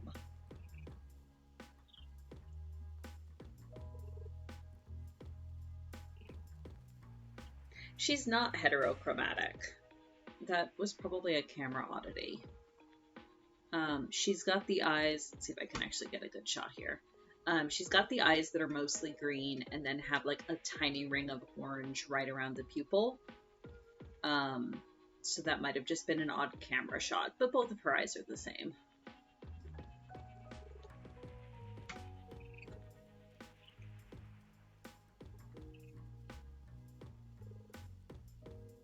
She is, however, if she's licking it and getting a good shot, she's polydactyl, so she has the extra thumb. So she has like just giant mitten paws. No, stay here. Let's see if I can get a good. Yeah, her front paws are huge because she's got the extra thumb beans. You gonna stay? No? Okay. She might come back.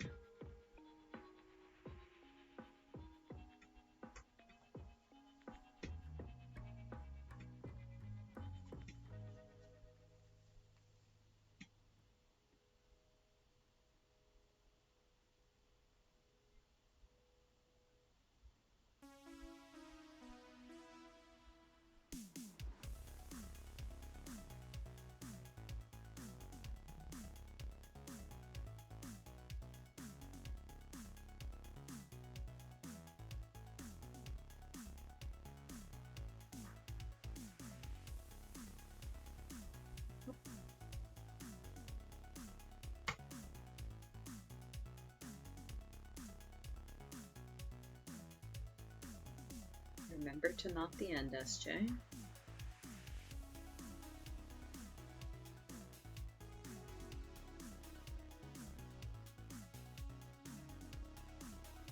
Where'd you go? Oh, there you are.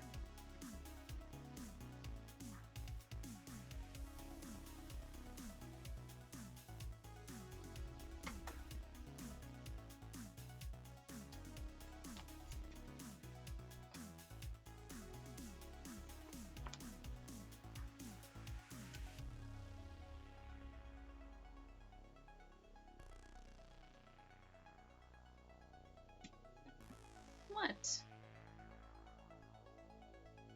What?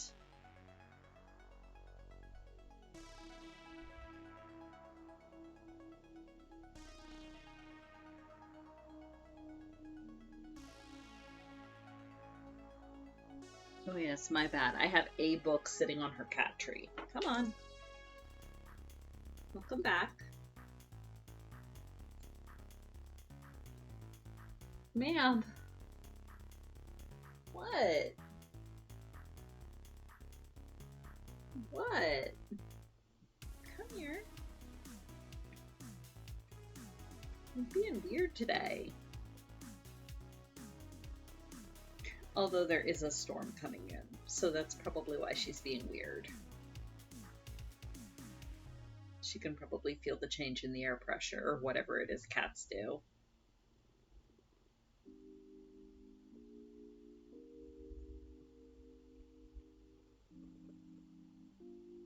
Also, if you're wondering, no, she does not have an abnormally long neck. This isn't a collar, this is actually a harness, so it's going back across her shoulder blades. Her neck is up here. If she was wearing a collar, it would sit closer to like there. We just kind of keep her in a harness instead, because she seems to like it.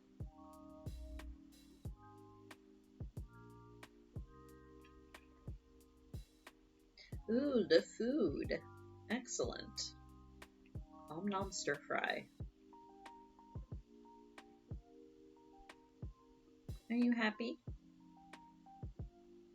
Quit chewing on your beans.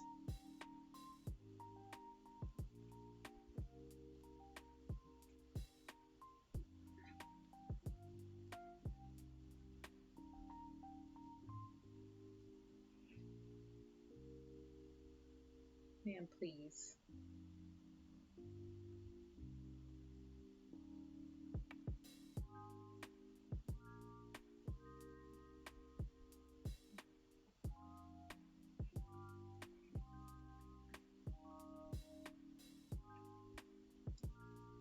Time for lunch and crafts. It is indeed Randus.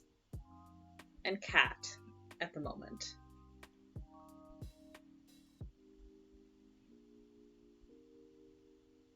What? You gonna settle? Are you gonna settle down? No, it's bath time. And I am the bathtub. Cats and cats and cats and cats and cats. Yeah, exactly. I mean, mostly just this one cat at the moment. But other cats in chat. And also fox friends. Ma'am. Stop chewing on your fur. This is how you get hairballs. This is why we oil your food.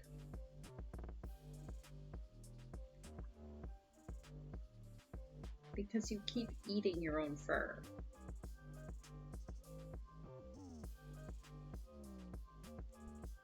Oh no, your brain has shorted out? I mean, food will probably fix that.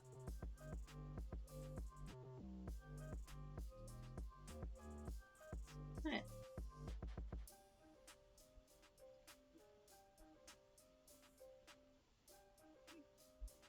Yes, it's bath time.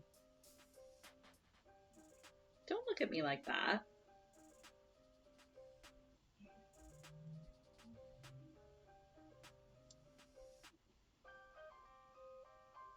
So yeah, you can see here she's got gigantic paws.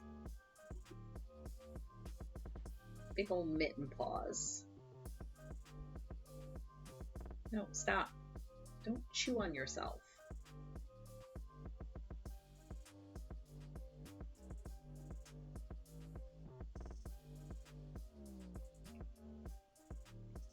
If I knew you were going to come sit on me and take a bath, I would have brought your brush up.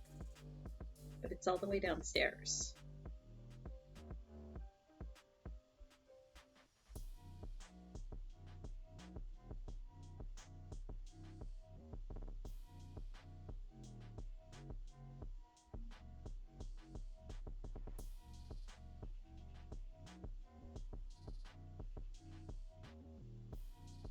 You're not super camera ready, you know. You're just kind of a big void.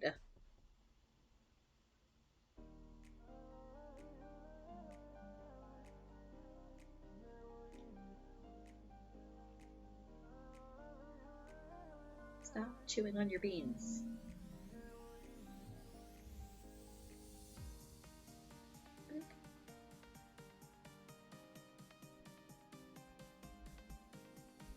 Boop.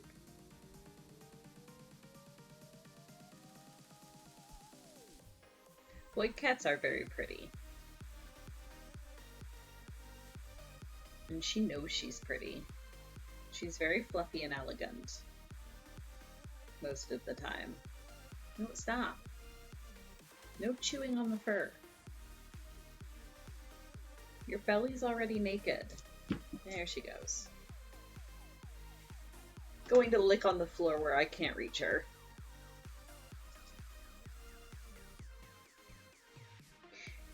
I mean, okay, so she is pretty round.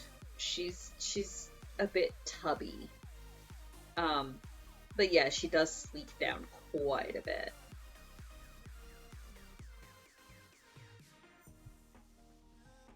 Aw, loud void cat. That's to make sure they don't get stepped on. Sasha is not loud at all. She just kind of, she'll quack. She just kind of goes,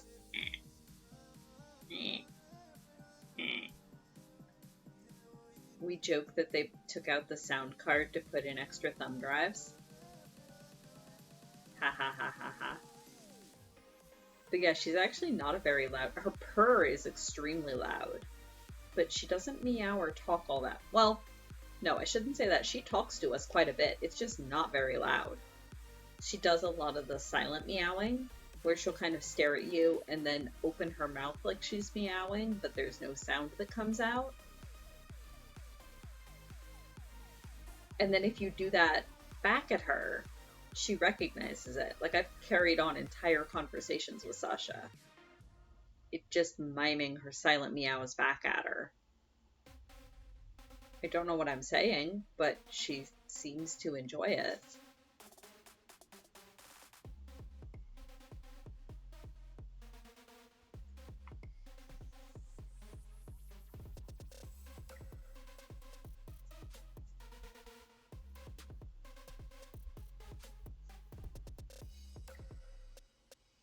But yeah, she is extremely fluffy to the point where a couple times a week when she gets her wet food, we'll drizzle a little bit of olive oil over it because olive oil won't hurt cats at all.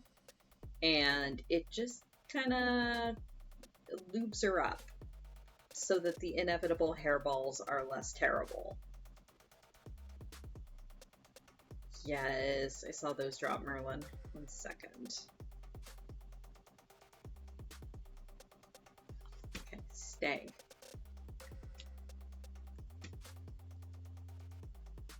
Grabbing my phone because it's easier.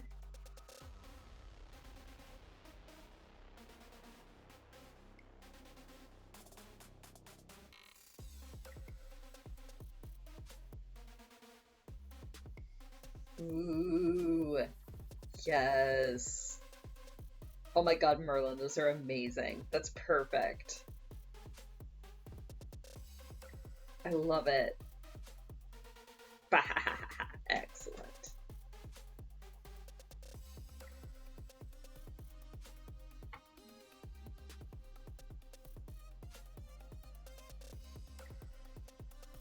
I mean, Sasha's the boss.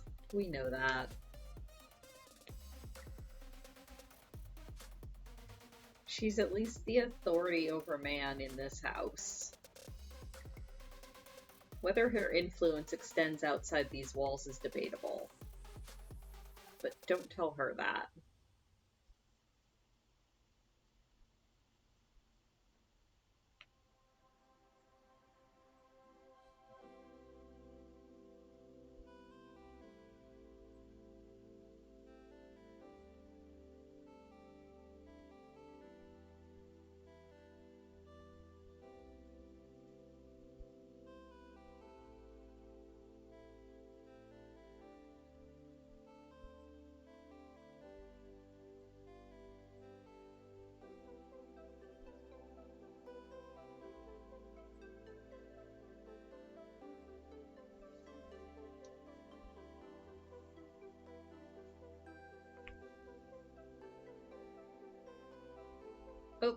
Randus is called a hydrate. Stay there, Needle. I actually did grab a glass of juice, like I said I was going to.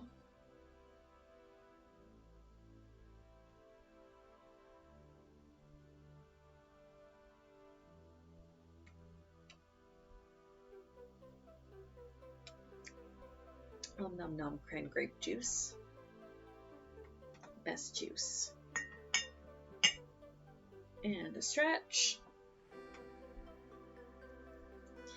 Kitsune, considering you are eating, you may defer stretch until such time as you are not eating.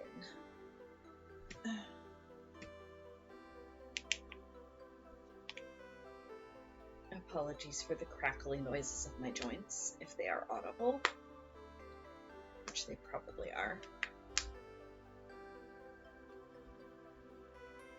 That's why I make the streamer do it. Oh no, you still have to stretch. You can just defer it until after you're eating. A stretch has been called, so everybody must stretch. I'm just doing extra hand and wrist stretches, as usual, considering that I'm sewing.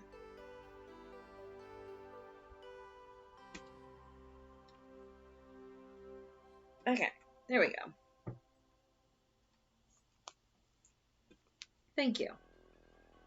Stretch and hydrate, both important.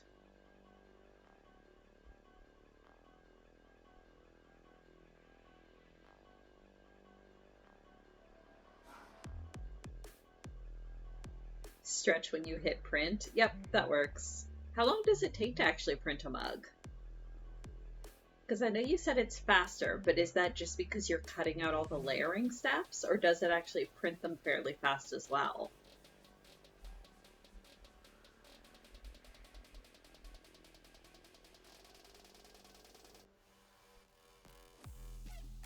And of course, answer when you get a moment.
Oh, that'd be cool.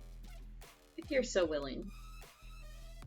Yeah, because I'd love to see how it actually works.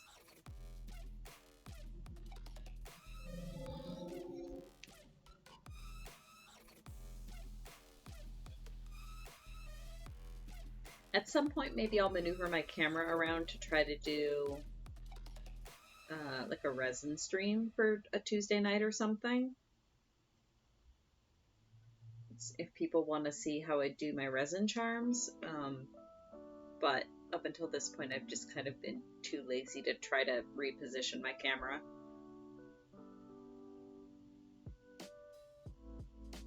Because it would take some finagling, I think.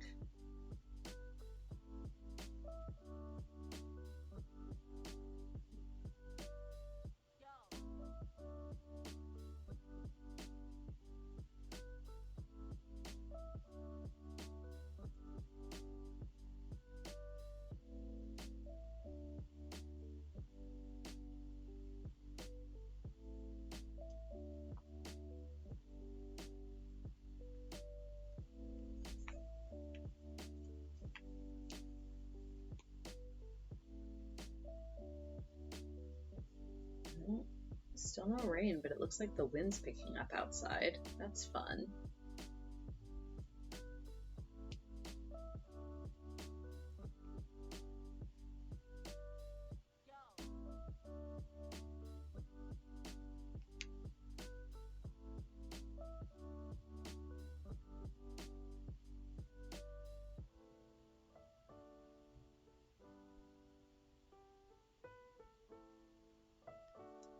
clean your room for that kind of stream. I mean, my entire table at the moment is a disorganized disaster. It's just resin stuff everywhere. Well, okay, half of it. So half of it is like all of my resin stuff strewn around. And then the other half of it is my cutting mat with fabric strewn around.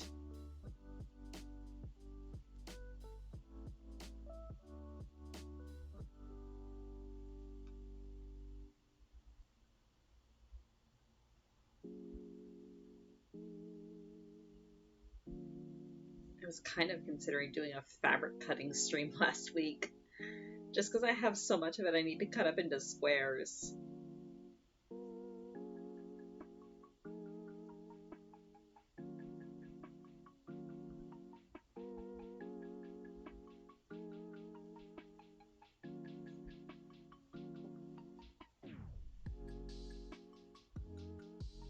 Oh yeah, that's fair.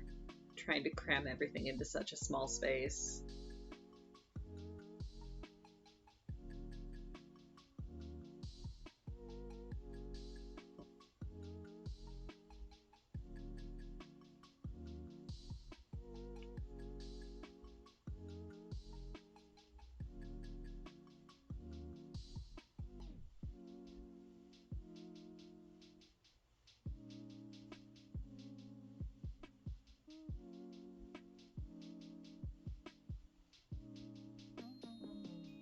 Oh, I was just saying, yeah, if you're working out of your bedroom, yeah, that makes sense. Trying to cram all of the printers and everything into such a small space.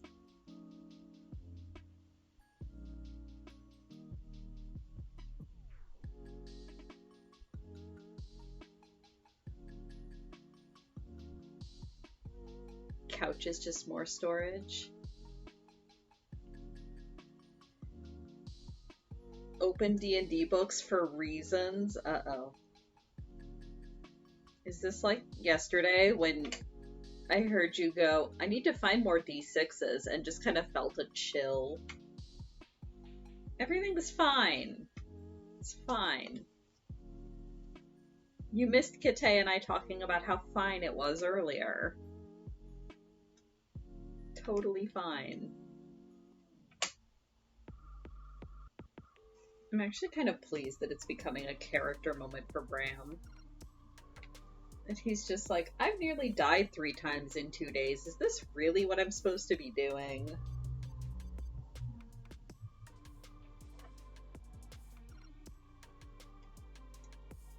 Also, Kite talking about how light could theoretically do an insane amount of damage in a couple levels.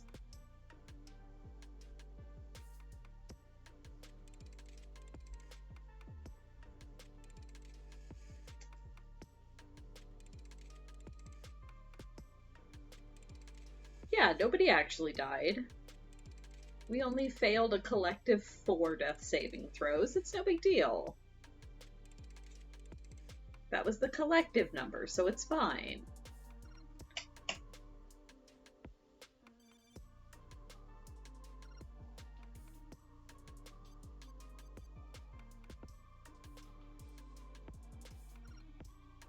What was the number, Kite? Like a theoretical 2d8 plus 2d6 plus 16 at level 5? In one round? Monks are ridiculous. I thought my fighter barbarian doing 46 in a round was good.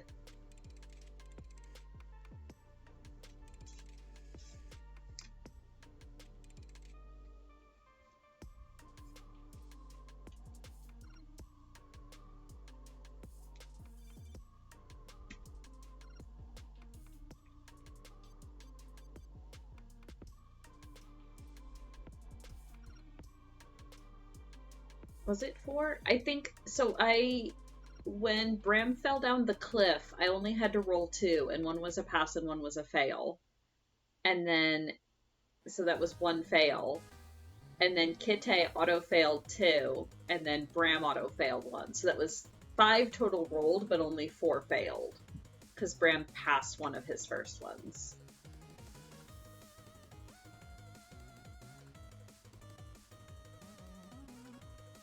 Make 4 attacks per round. Oh, good grief.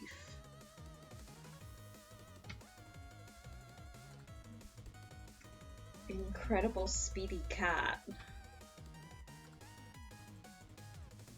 I'm just picturing like the cartoon cat just like flying into one of those like furious whirling balls of dust and claws.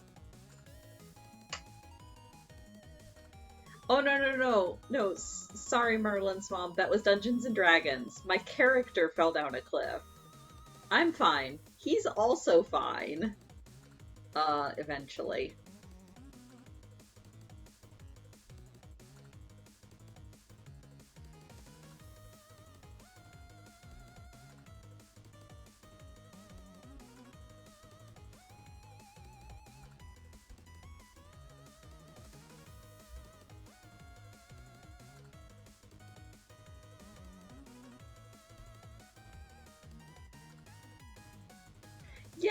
Yeah, no, he was eventually fine.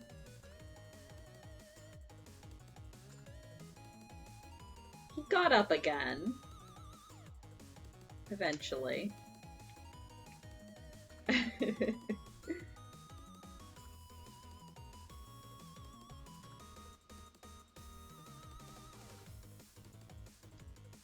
Everything is fine is like the catchphrase of this D&D group at this point.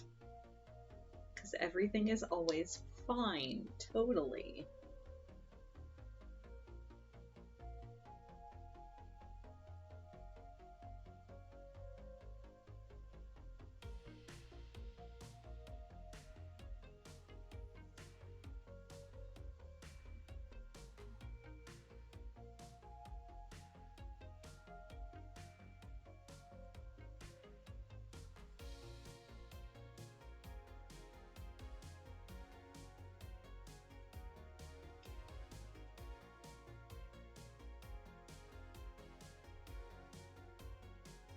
I broke a shoe, but then Landon fixed it for me.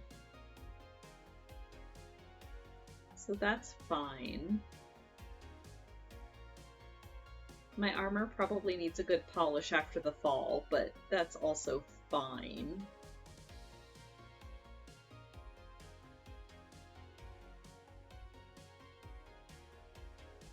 Haven't even gotten to the hard parts yet. I know. I mean, theoretically, by the time we get to the hard parts, I'll have enough HP to be able to tank more than a hit or two. It's just the fact that the mimics were doing multiple dice of damage, I think.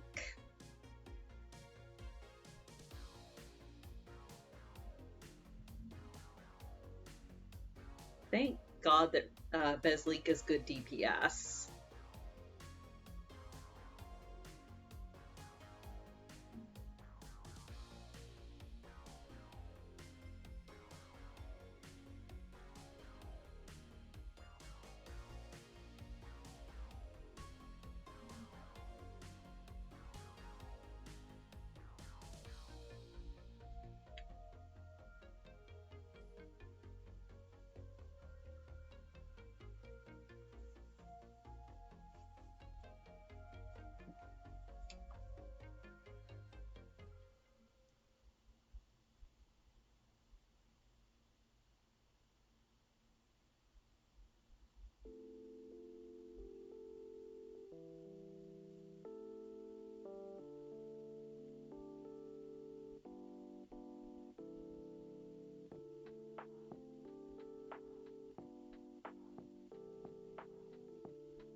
Look, I think I'm gonna have to give Bram levels in Bard just so that he can get Featherfall.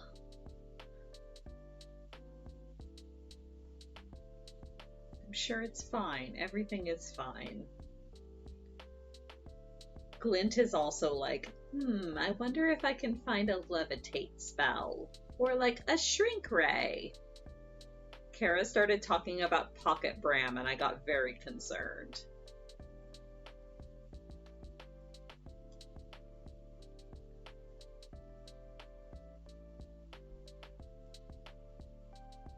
1d8 plus 3 plus 1d8. Yeah, that's multiple. That's multiple dice. And considering I only had 10 HP.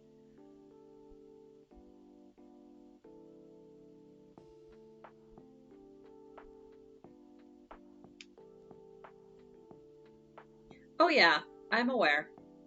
I was planning to give him 2 levels in Bard at some point. Not enough to require a college or a specialization. Oh, I guess he'd only get level 1 spell slots at that point, though. Dang it. Oh, you mean Levitate and Pocket Bram. Yeah. Yeah, I have a concern. Bram also has a concern.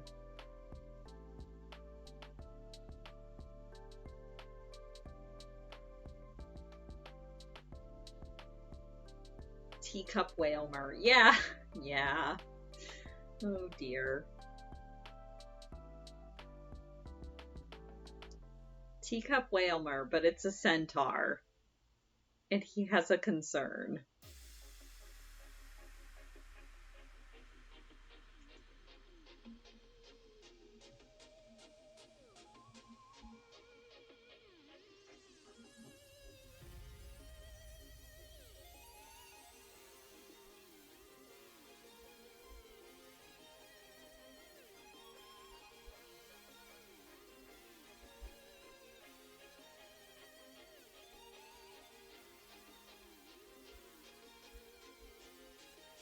Then she went off on a tangent about how she's going to start just collecting paladins in Pokeballs.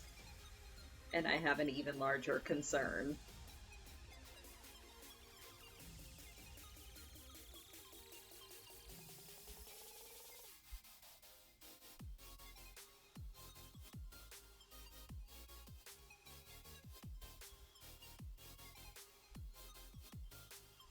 From tallest to smallest in a single action. I mean, yeah. Yeah. Yeah, I guess.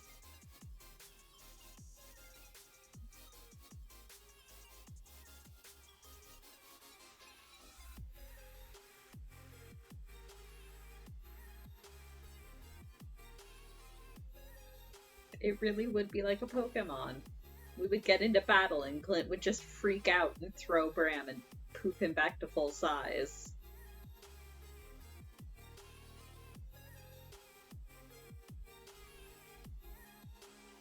I mean, it would make stairs easier, I suppose.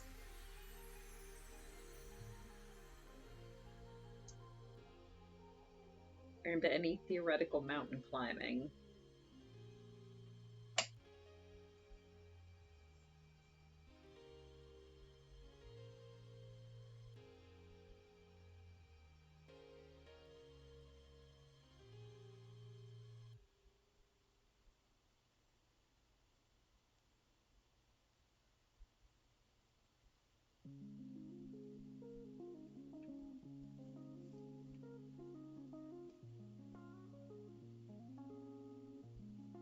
Yeah, exactly, Merlin.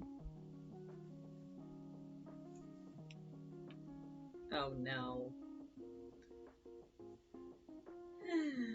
I mean, I think her joke was people told Glint to find religion, they didn't tell her what to do with it. Thus, paladins and Pokeballs.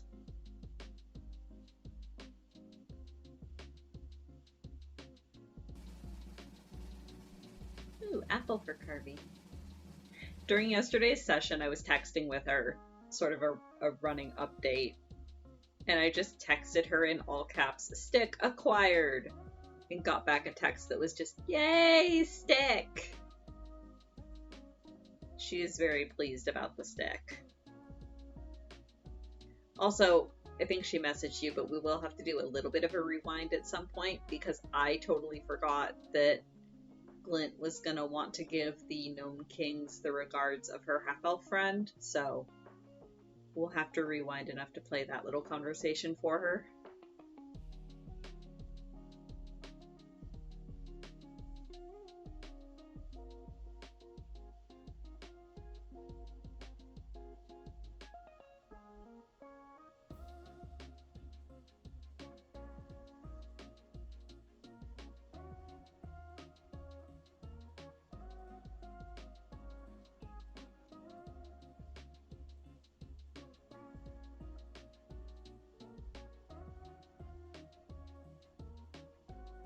But yeah, yesterday's session was great.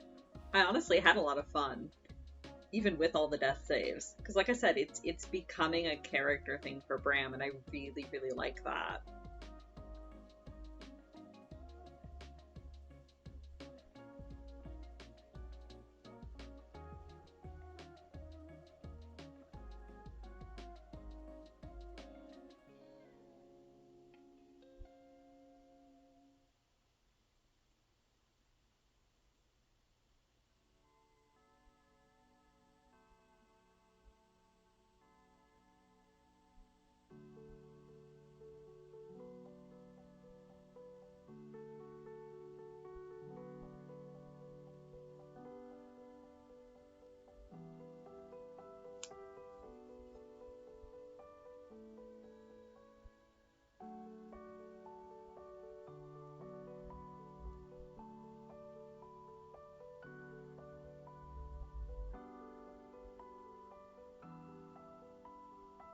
Aha!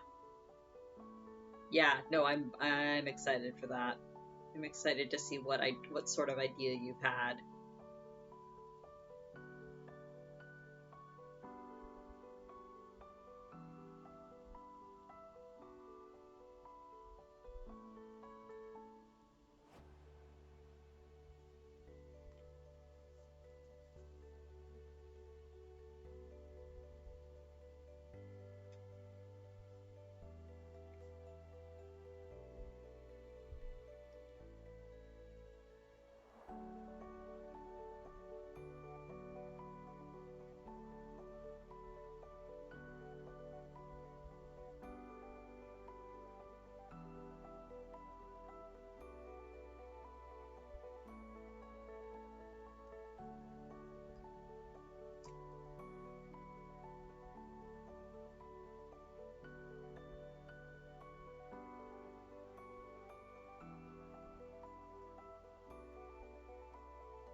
What happens when a hex?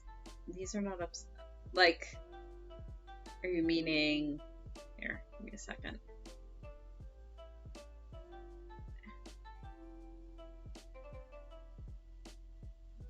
Again, the one downside of English paper piecing is I can't really stop in the middle of a singular seam.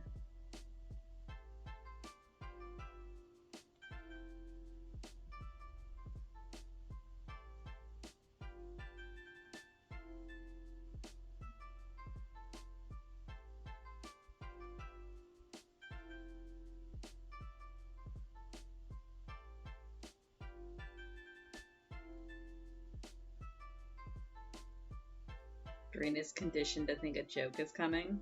Oh no. I mean, possibly.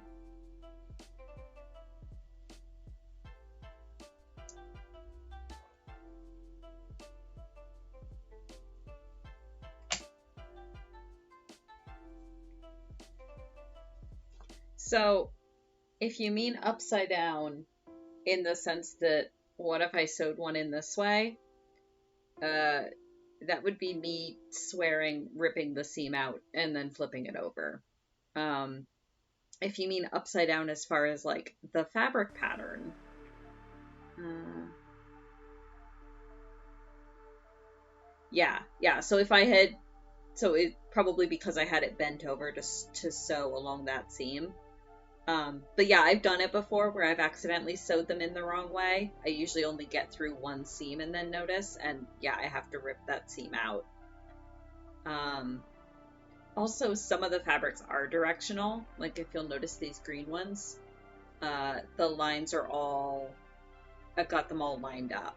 And there were a couple times where I had one rotated and started to sew it in and then went, shit, that's the wrong way around. And again, I had to rip the seam out and reposition it. That's all that happens. Lots of swearing and then redoing it. If I left it, so because these are all raw edges of fabric, so it would start to fray there. So if I left one, um, if I left one like that and just said screw it and finished the quilt, every time you washed it, these edges would fray. It's not a problem on the back because there will be the back of the quilt that sandwiches it all in. You can do raw edge quilts because it would fray up to the seam line and it wouldn't fray past the seam line. It's not like the whole thing would come apart, but those edges would fray. I've seen people do it deliberately. You see it a lot with like denim quilts or recycled blue jean quilts where they'll cut really big denim squares and deliberately sew them basically wrong side out so that all of the seams are facing up and they'll fray, and it creates a really, really nice effect with the denim.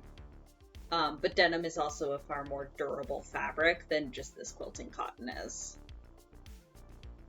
So that was probably more answer than you bargained for, but there it is.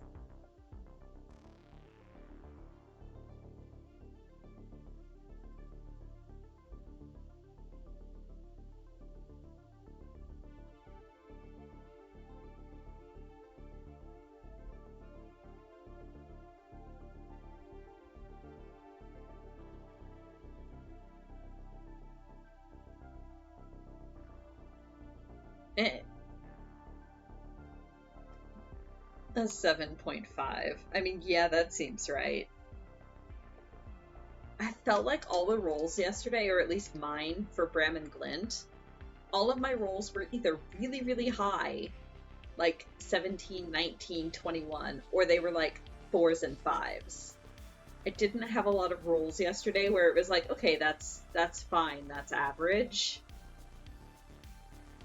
It was all either really, really good or really, really bad. Like Bram tanking out on the cliff, I rolled a 5. His acrobatics is a -1, so that was a 4.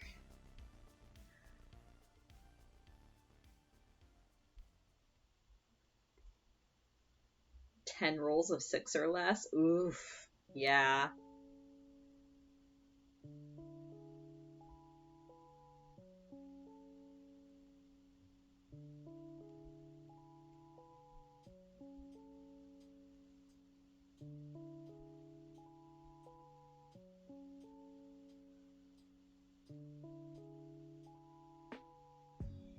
Actually, no, I take that back. Glint was rolling pretty well yesterday. It was mostly Bram.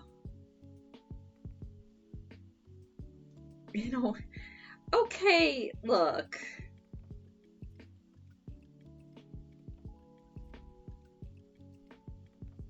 He was also just kind of like, I want to get this over with. He was tempted just to take a running leap and jump that cliff, which I feel like would have been even worse.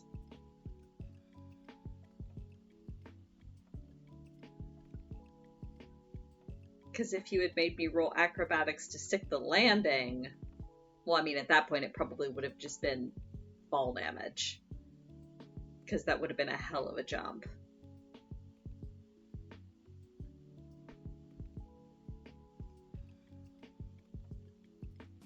Also, Bram's only in such a rush because the cats keep running away from him.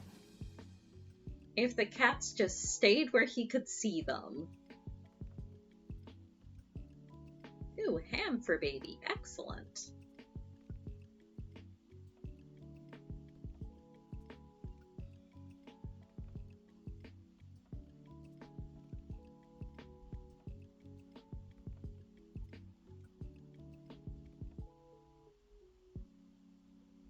had an idea for a backup character, but I can't use him for this campaign because it would mean 3 Tabaxi and 3 Warlocks in the party. And without Bram, that's just a disaster waiting to happen. Well, I mean, it's a disaster waiting to happen even if Bram was still around. I don't think we want 3 Tabaxi and 3 Warlocks in the same party.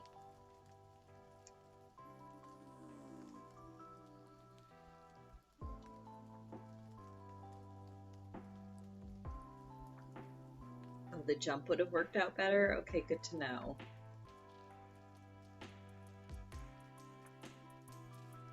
A one-shot idea. A team of warlocks all to the same patron. That would be very interesting. No, the idea I had for a backup character is a very dumb orange tabaxi who basically is a dumb jock, but he rescued a baby phoenix from, like, I don't know, a rainstorm or something.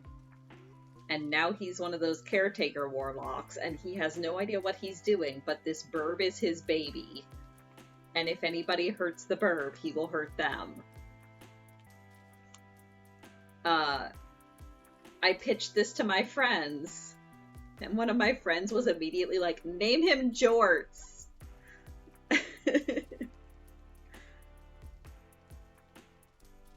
Oh yeah, he would be real dumb. He would be Orange Boy dumb.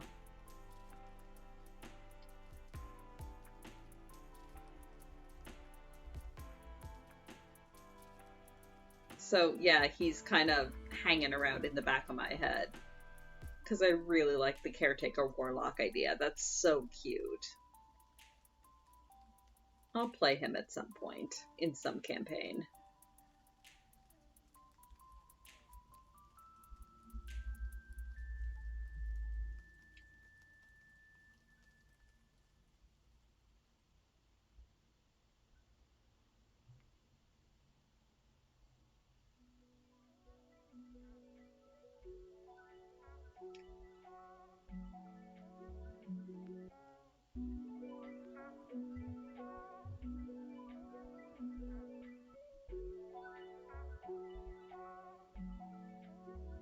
We want pets. I mean, not necessarily. Like I said, I just really like the idea of a caretaker warlock. Where you're just bonded to this baby creature. And like, oh shit, this is my responsibility now. Oops.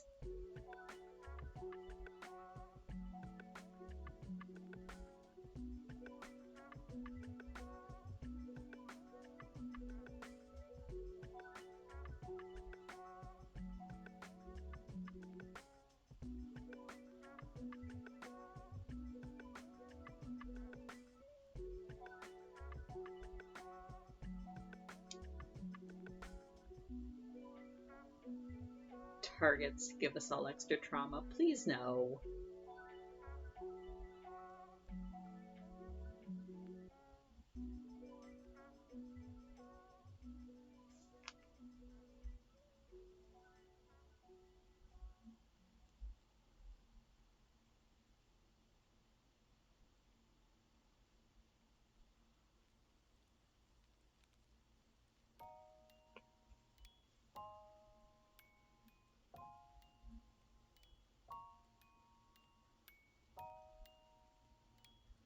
I mean, we are on our way out of Nomengard. We could probably put a gnome on a leash and call that a pet.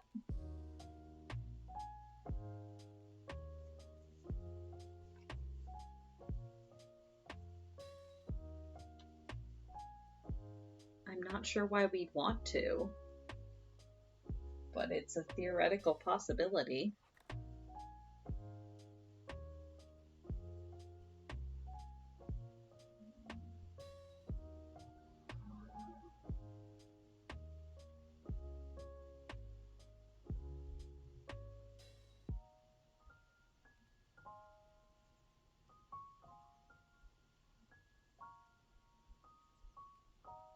Oh, a 5% chance every time we travel to actually run into the dragon. Yay!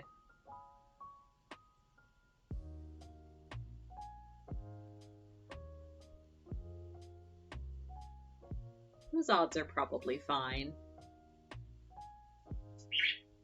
Oh, golly, it's 1 o'clock already. Stop that thread.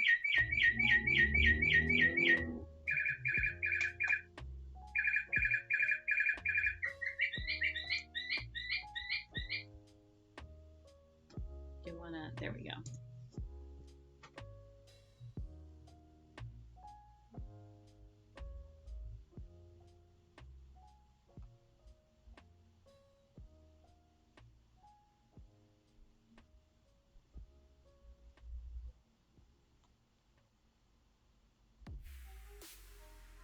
Perp goes on the stack. It resolves. It does. Burb is fine.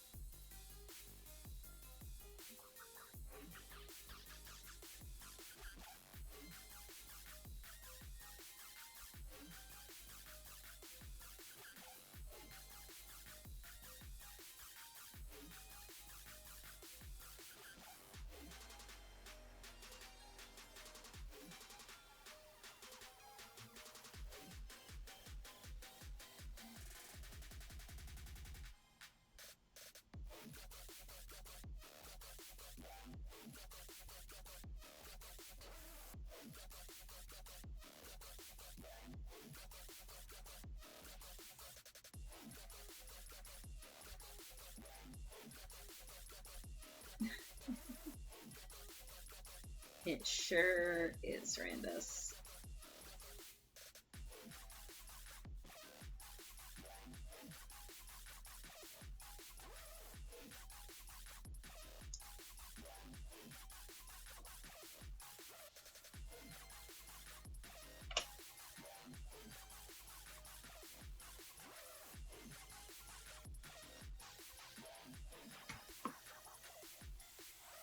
I mean, the other backup character I have, and I think I've talked about her on stream, but I don't know if Randus was around for it. My other backup character that I have laying around is also probably not a great fit as far as party balance goes to replace Bram, but it would be a heckin' funny. Because she is a kobold artificer who basically just likes collecting shiny rocks and then turning them into bombs. And her preferred method of combat is just like skittering up the nearest really tall thing and throwing rocks, well, exploding rocks, at whatever she's trying to attack. Shiny things go boom. She has a strength of 6. I'm sure it would be fine. It wouldn't be a problem at all.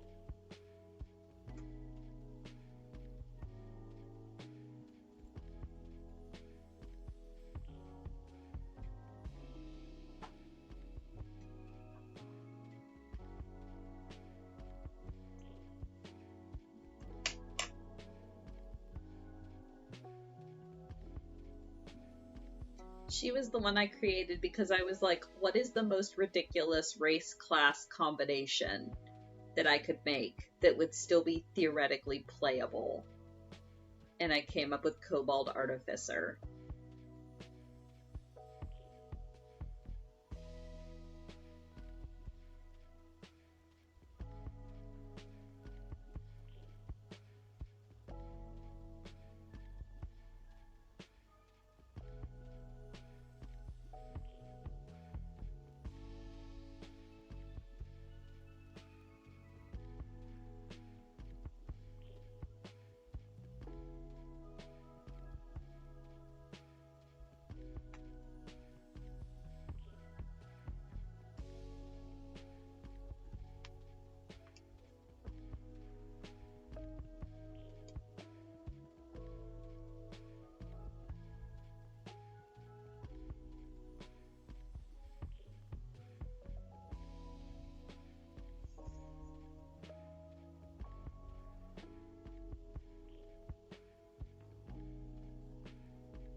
could absolutely replace Bram. I mean, yeah, it would definitely be an interesting fit personality-wise. She's very... I feel like she and Glint would cause so much chaos. She's very cackly. Uh, I built her personality on basically like, what if the Gobbies from FF14 were in Dungeons and Dragons? So she's very like, want to make shiny boom.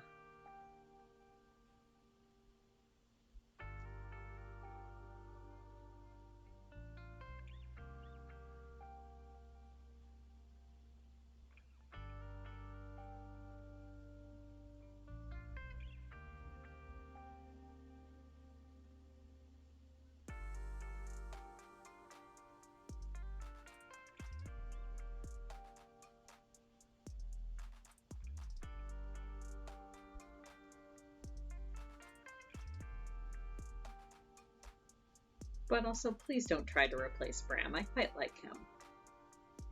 If he is going to be replaced, it would be the dice doing it.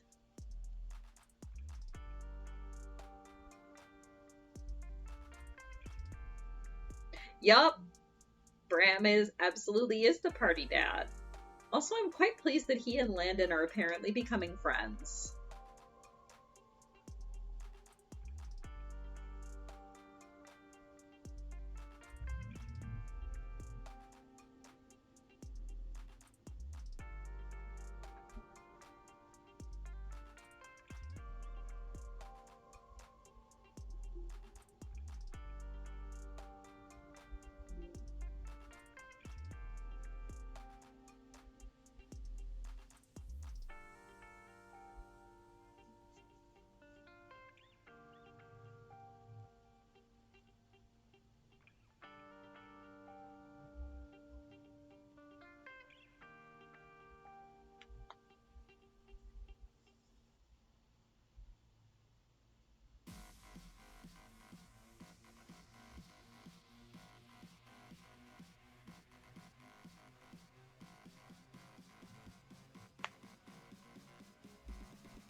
Here's another fun fact. Before I settled on Paladin, Bram's always pretty much had the same personality. But when I was first building him, I was waffling between making him a Paladin and making him a Druid. So he was almost a Druid.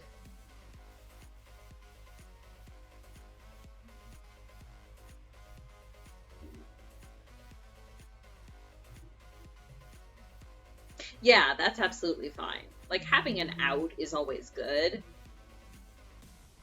But I quite like Bram. He's very fun to play.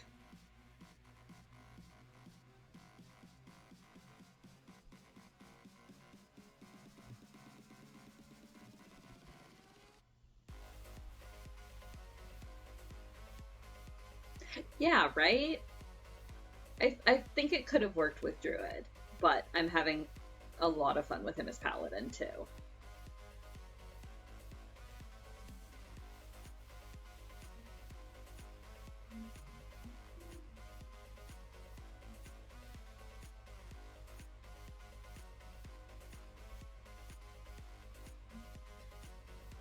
If he had been a Druid, it would have been... he would have been a little bit more, I guess, classically trained would be how I would phrase it, where he would have been part of a Druid tradition and trained as a Druid with someone. Whereas with Paladin, he's sort of, self-trained and kind of muddling his way through it and trying to figure out what Bahamut wants kind of on his own. And I actually really like that aspect because it gives him an uncertainty that I don't think he would have had as Druid. If he had been a Druid, he would be a lot more self-assured and a lot more confident in this is how I'm meant to be. Whereas Paladin Bram is still kind of unsure. He thinks he's doing the right thing. He feels like he's doing the right thing. But it doesn't seem to be working.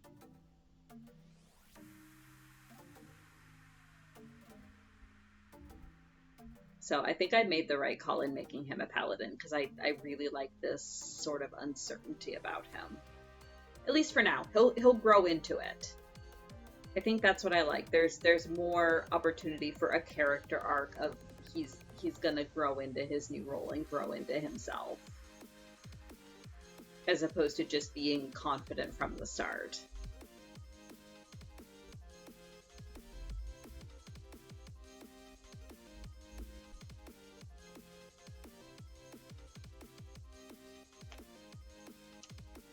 Yes, good, excellent. Yeah, I'm excited to play that out tomorrow.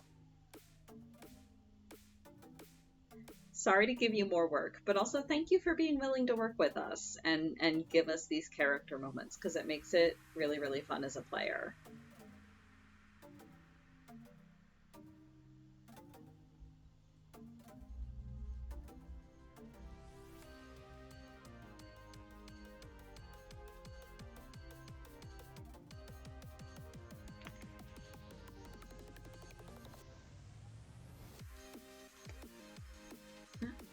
Come on. Come on. Come on, Fabric. Do the thing. Do the thing. Bend. Come on. Come on. Line up. You can do it. Come on. Oh, I see. It was caught under a bit of a basting thread. There we go. Good job.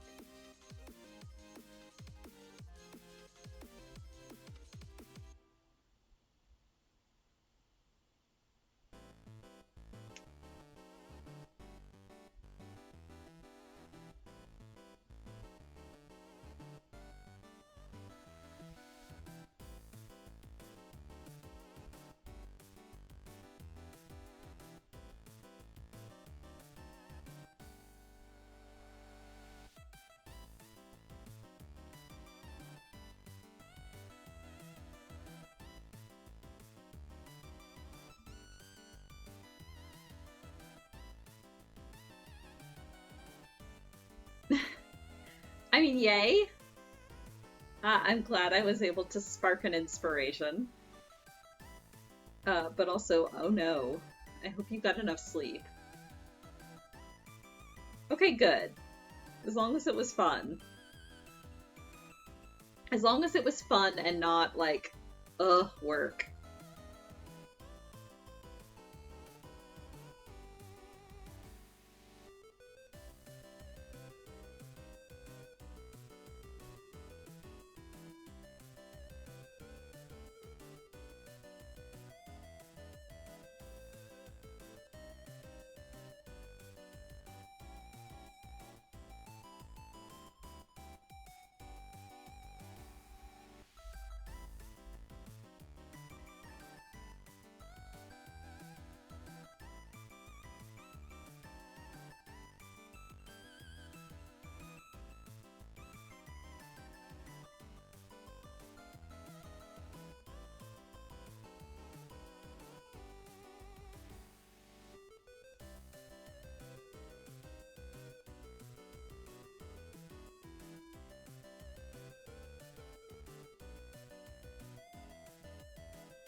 Ooh, hot even with the AC? That sucks. Luckily, we've been like our AC is pretty good. We very luckily have central air. We don't have to worry about like a window unit or anything. Um, so inside we've all been okay. Which is good because Jade does not do well in the heat. But yeah, going outside has been blah. I have so much sympathy for everybody that doesn't have AC. And I hope they're all able to take care of themselves as best they can.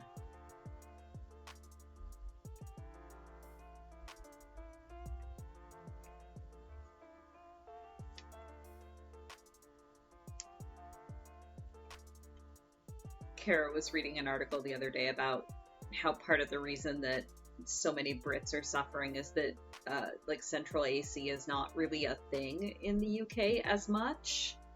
And she's like, I've got it. I've got it. New business venture. We're going to move to the UK and just sell HVAC. We'll make a fortune. They're going to need it next year. And I'm like, Kara, no. Kara, please.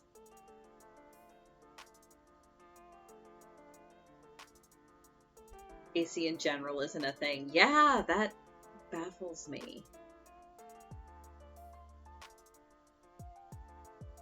Yeah, that's where we've been too, Randus. It's been like I think the coolest it's been all week long has been like 27. We've been running like 27 to 33 all week long. But yeah, that's rough. Why not just do it remotely? That's true. Sit in our air-conditioned houses and sell them air-conditioned houses. It's genius. We got rain yesterday, which didn't break the heat. It just made it soupy. We're supposed to be getting more rain today, and I think it's still not supposed to break, just be soupy. I typically do not mind the heat if it's not humid. Like if it's a dry heat, that's fine. It's when it gets really, really humid and sticky that I just hate it.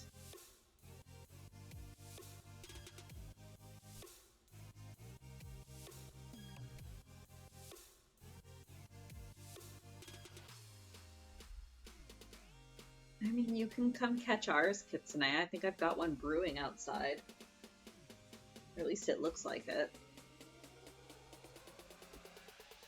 Pardon.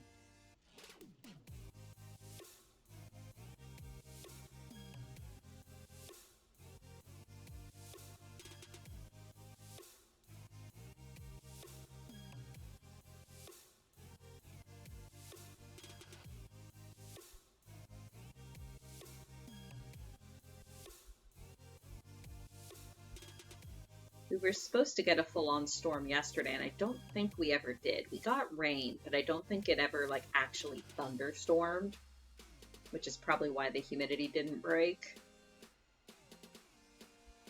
Yup. Yeah, I think we're sitting at, like, 70% humidity right now. It's been really rough. We're at, like, 30 degrees and 70% humidity. And it's been like that for the last 2 or 3 days.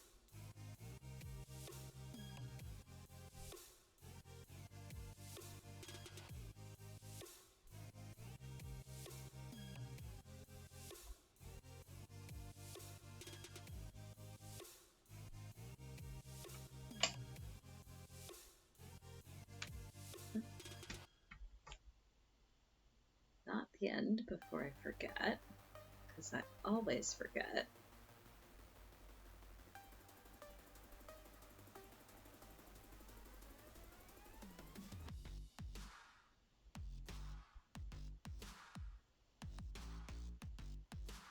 There we go.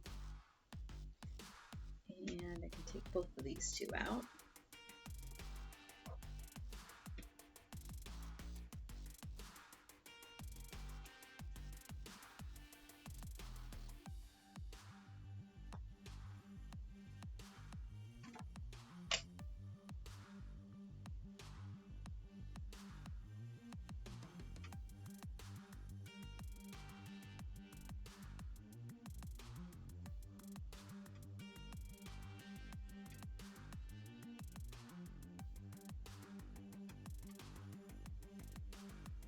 Oh man, 20 sounds so nice right now.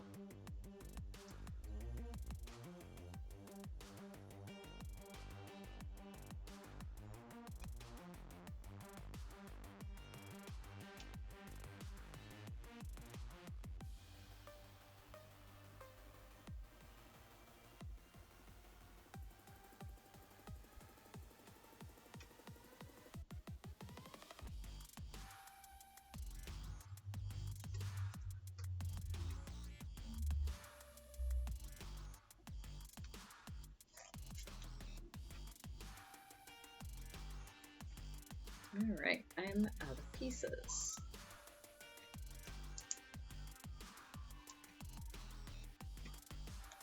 I'm getting pretty close. Alright. Actually, drink some juice.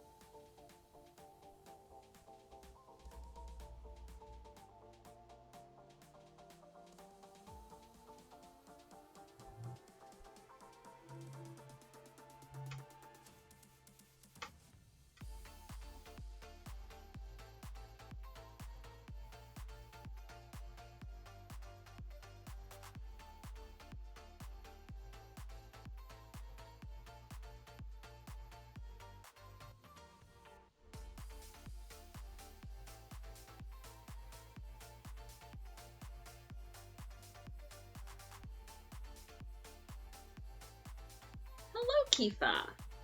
Good afternoon. Or good morning. How are you?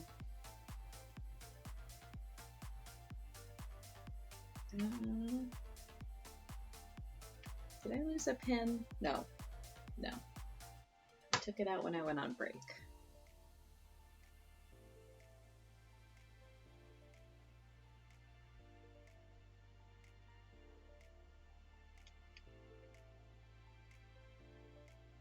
Oh no, what do you do this time?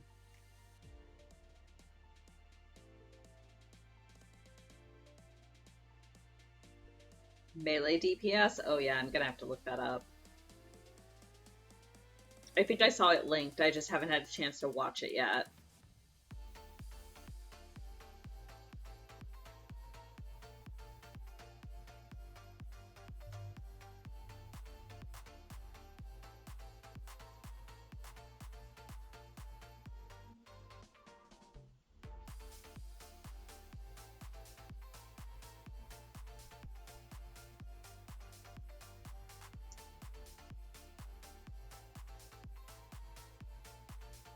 The amount of comedic driven shade is A+. I mean, yeah. As usual.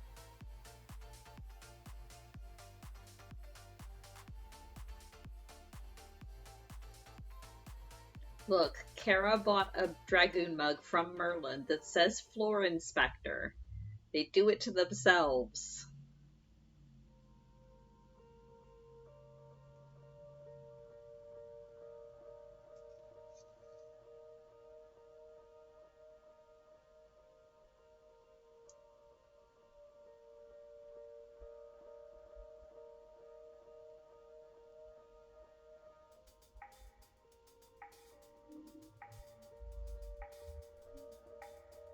Yes, with a 16 vuln stack, absolutely.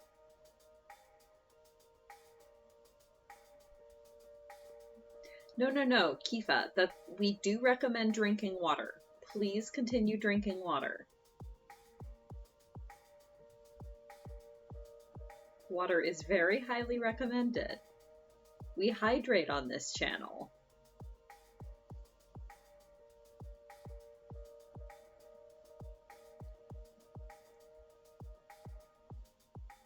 I mean, if you choke trying to laugh, you're just hydrating everything around you then. It's fine. Yes, exactly, Randus. More hydration. I drink more juice.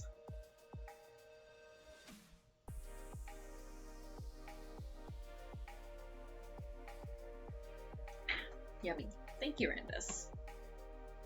The hydration is much appreciated, especially in this heat. Everybody, please try to hydrate extra. You are always more thirsty than you think you are.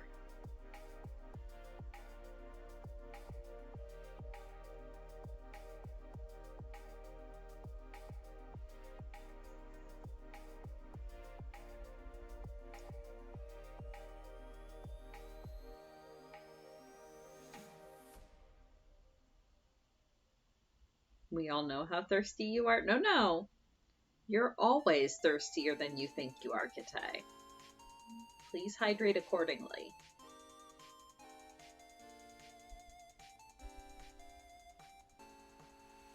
I said what I said, and I'm sticking to it. Yeah, exactly. I don't see a thirsty Kite around here.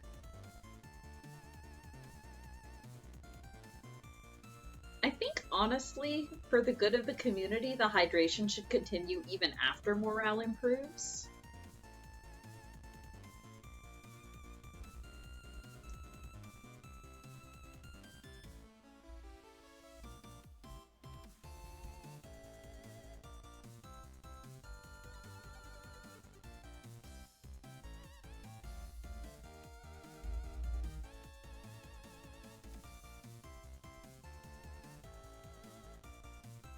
Yeah, I've definitely seen Thirsty Kite and Cuddly Kite in the same place at the same time. So they've got to be different people, right? Because there's no other way that's possible.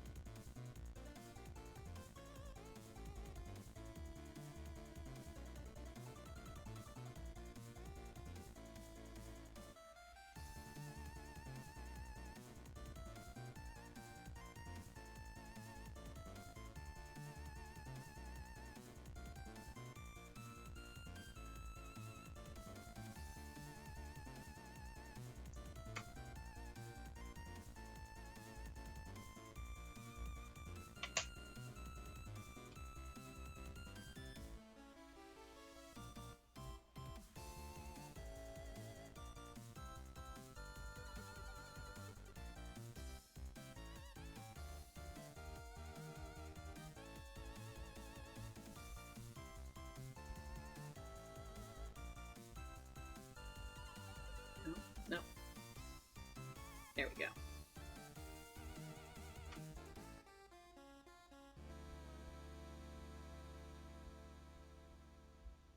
Oh, there's so many Kites that fit in that mod suit. I mean, at least 3, potentially even more than that.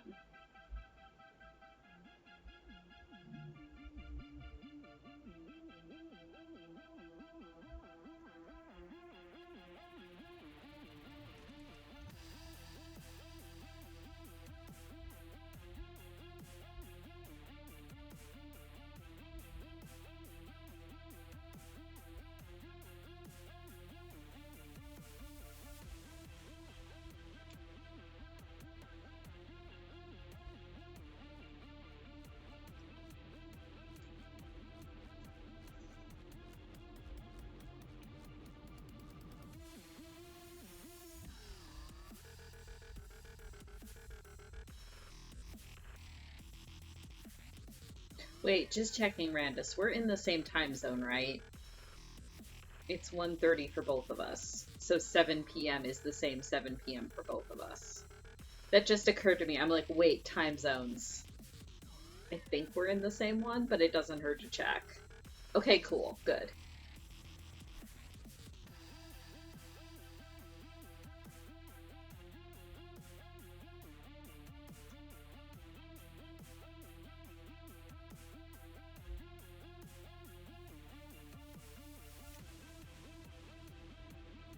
Five distinct and unique Kites. Yeah, that sounds right. There's probably more.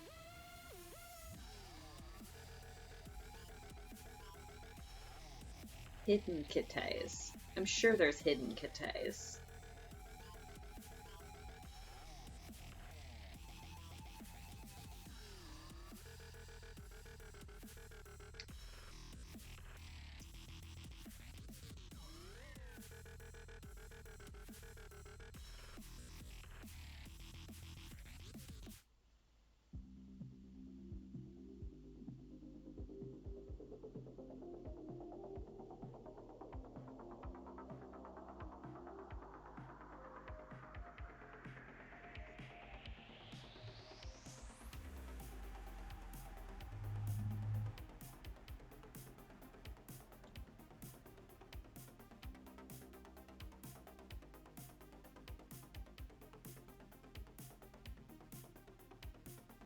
Am stretched, half water, And also ice cream. Ooh, excellent. What kind of ice cream?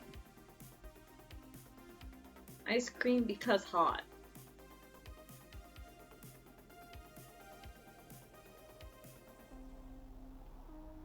How many kitties are there? There are as many kitties as you want there to be, Randus.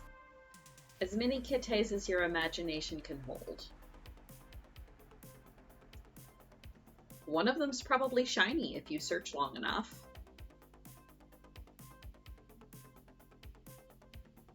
Ooh, honeycomb ice cream and raspberries.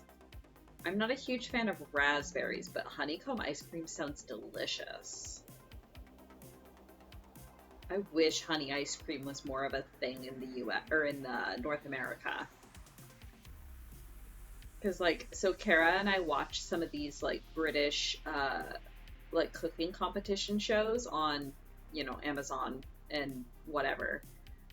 And honey ice cream looks so good, and it's not really a thing here in North America, or at least not around where I am. But we see it on all these British shows, and I'm like, I want some. Give me honey ice cream. That sounds so good.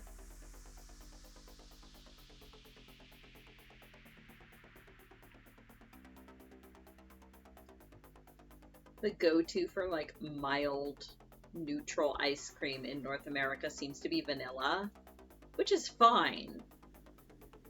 But oh, honey ice cream just sounds so good.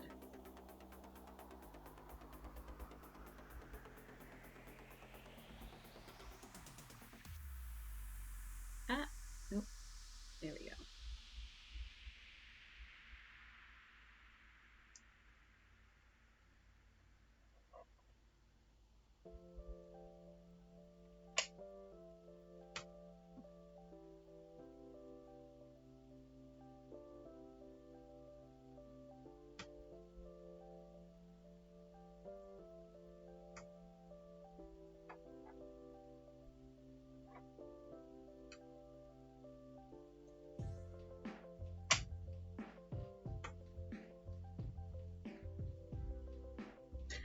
Yeah, maple ice cream is also really good. Yeah, we have that all over the place up here. But yeah, it probably is pretty localized to where maple is endemic.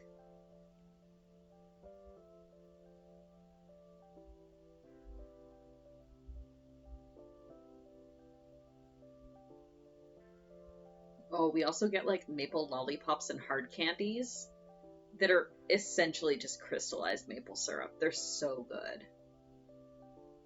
Crystallized maple syrup with maybe a little bit of hardener in it to make it it's basically a maple Jolly Rancher, and they're delicious.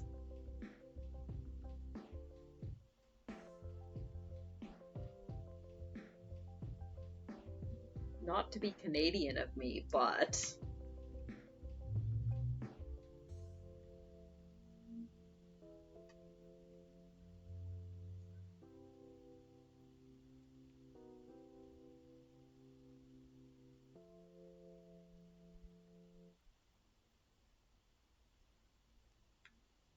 also maple sugar pie.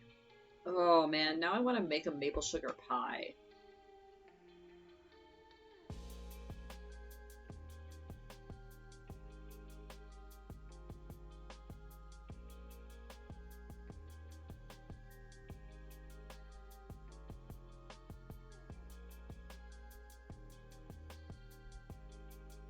Oh, interesting.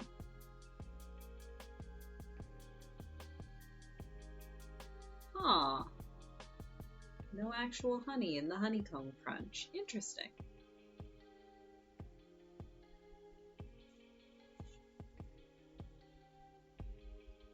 Still sounds good.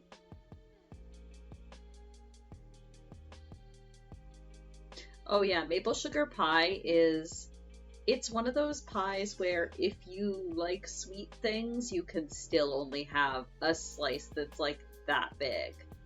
'Cause it's basically just maple syrup and maple sugar and molasses, I think. I think I've seen them in like we have like international aisles in the grocery stores that get a lot of imported British goods.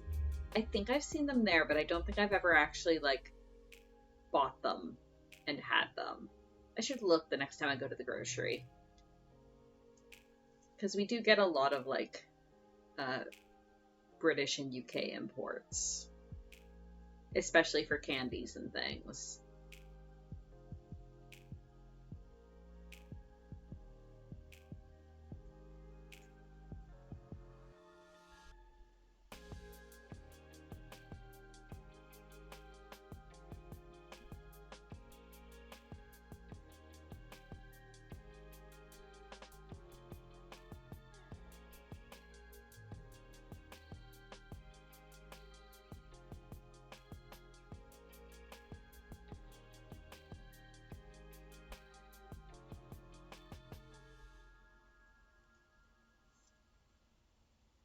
I want to say it's a candy bar or like a candy crumble kind of thing. But I might be wrong. I might be thinking of something else. Cinder toffee. Yeah. It's like a toffee candy bar thing.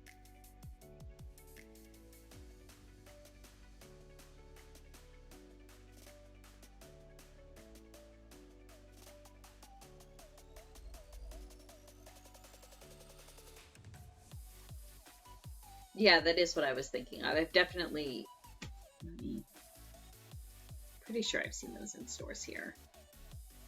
I mean, that's no guarantee that Randus will be able to find them, but I think I've seen them for sure.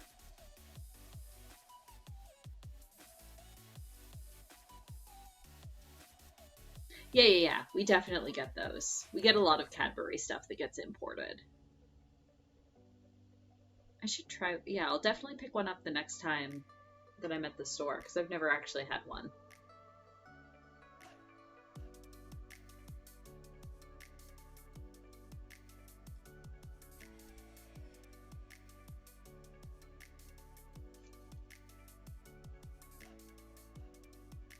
Kinda.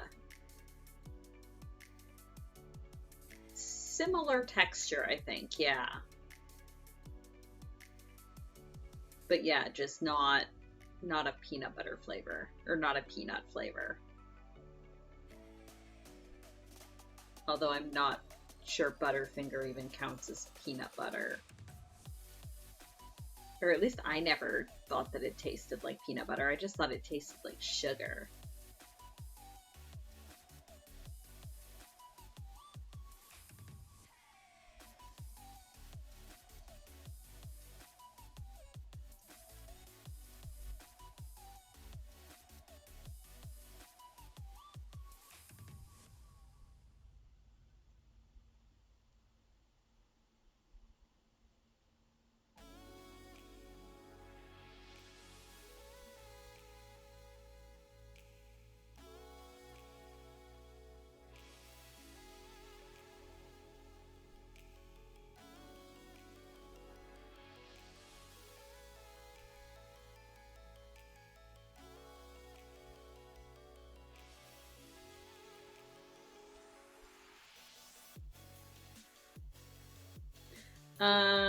No, we'll have to agree to disagree there, Randus. I love me some peanut butter. Although, if you give me confectioner's peanut butter, like what's in Reese's, that's the best. That is the best in the world.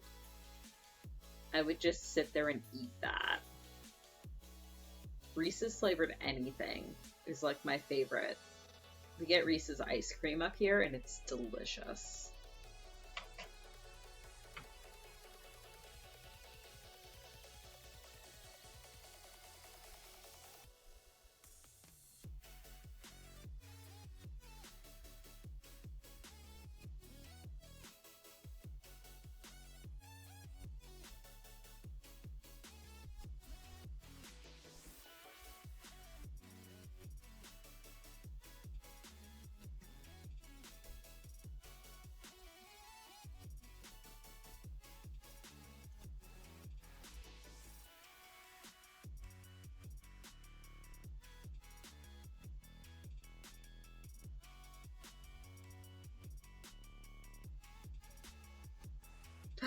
Ooh, yes, please.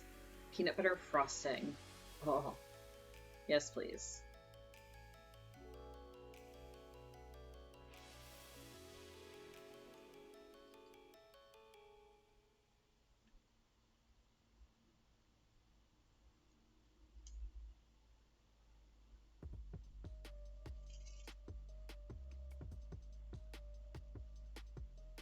I was talking to Kara yesterday about so the restaurant that we went to has like really delicious strawberry shortcake where it's like a really dense shortcake that's almost like a scone sort of texture.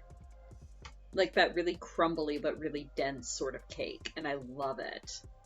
Um and so I was telling her, I'm like, that's what I want my birthday cake to be this year, is that sort of super dense scone kind of texture, but in a cake or like a shortcake kind of thing.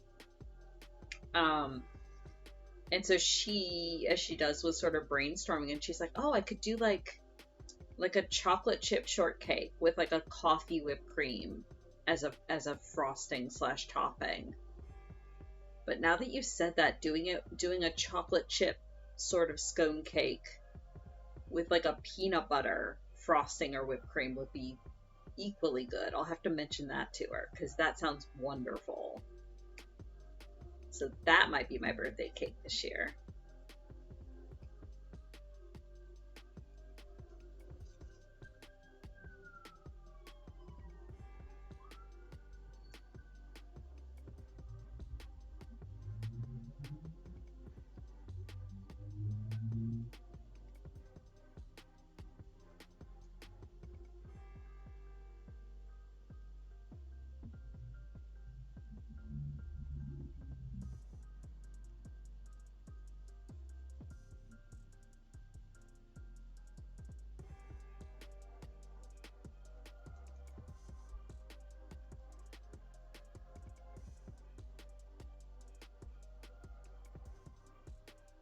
Ooh, yes, please.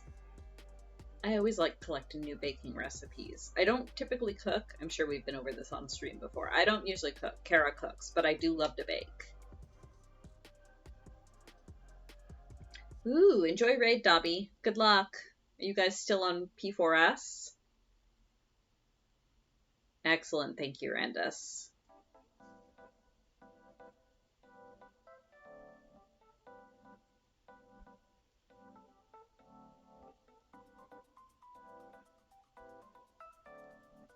Yeah, good luck, Dobby.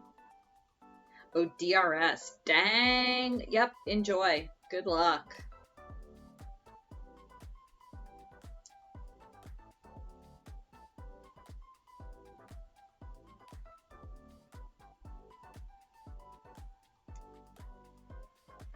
Ooh, bread machine. Oh, P4S tomorrow? Well, good luck on that, too. Good luck in all the raiding that I will never do.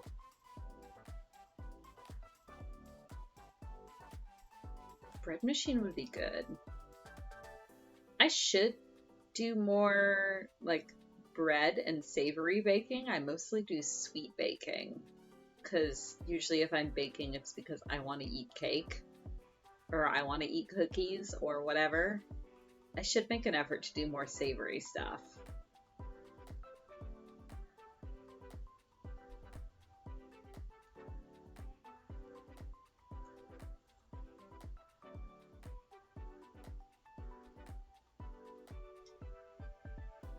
Sweets are the best. But counterpoint, like a fresh baked loaf of like rosemary chive bread or like garlic loaf or something. There's a bakery near where we are that does like a potato rosemary bread that's so good. It's so light and fluffy. If you can go and get it when it's like just out of the oven, it's the best thing in the world.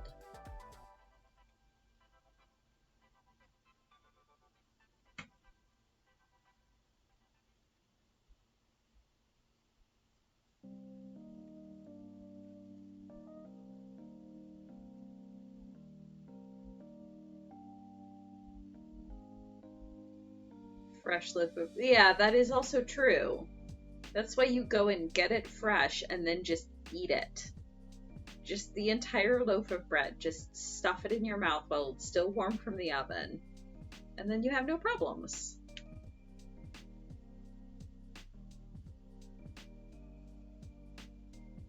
Or like fresh baked pretzel buns. I love pretzel buns.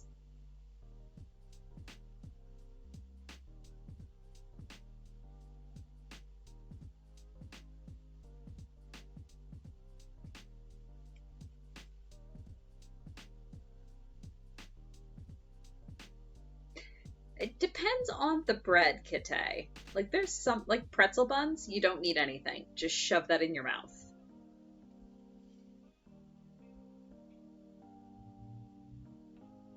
Carbivore? Oh my god, that's amazing. I'm gonna use that. Because that's me. Given the choice, give me like bread and pasta. I love pasta. And potatoes. So yeah, I might also be a carbivore.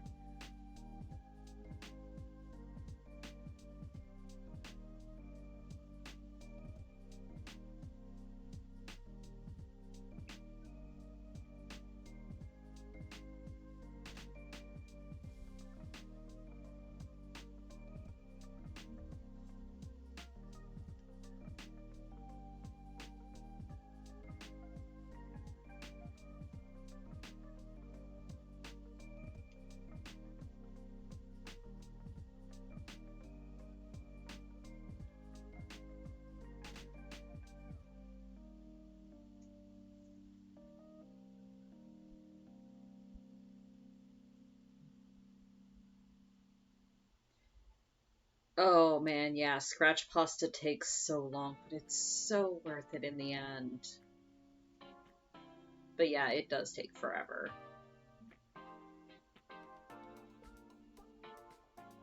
Pasta's one of those things that Kara knows how to do at scratch, but half the time it's like, we'll just use the store-bought.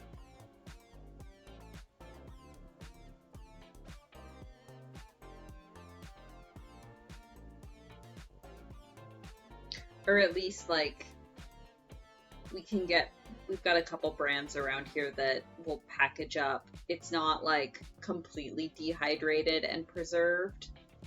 It's, like, fresh-ish pasta. I don't know. I don't know the proper term for it. It'll be, like, in a sealed, like, vacuum-sealed container that they then sell in the store, but it's not like your boxed pasta. It's a bit fresher than that. So we'll pick that up sometimes, use that.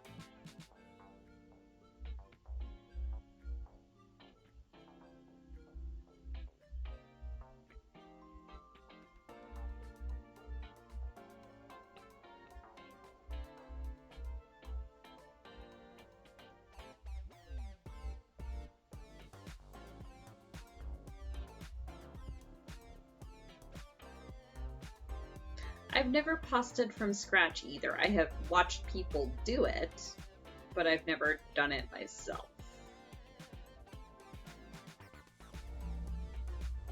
When I was in Japan, I was lucky enough that we went to visit a buckwheat farm where they made their own soba noodles, and the guy, the farmer, the owner, gave us a demonstration.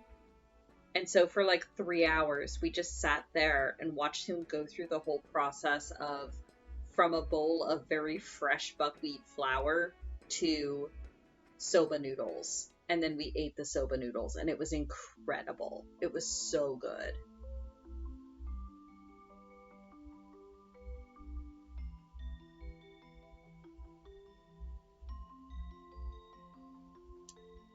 Yeah, no, that's totally fair, Alfie. It's like, it's one of those things where if you're by yourself, it just seems like work, but then if you're with other people, it can be an enjoyable social experience. I have video of it somewhere, I think. I think I still have the videos. Because so basically the way they did it is they formed the pasta, or they form the flour into, a sheet, or a dough, and then they roll it into a sheet. And then to form the soba noodles, they basically just folded the layers of the pasta very loosely over each other and then sliced it. So when they did the very thin slices, then you came away with the long noodles. It was so cool to watch, and I've got videos somewhere. I might see if I can put that up on YouTube. The problem being I don't remember the guy's name, so I wouldn't properly be able to give credit. But yeah, it was incredible.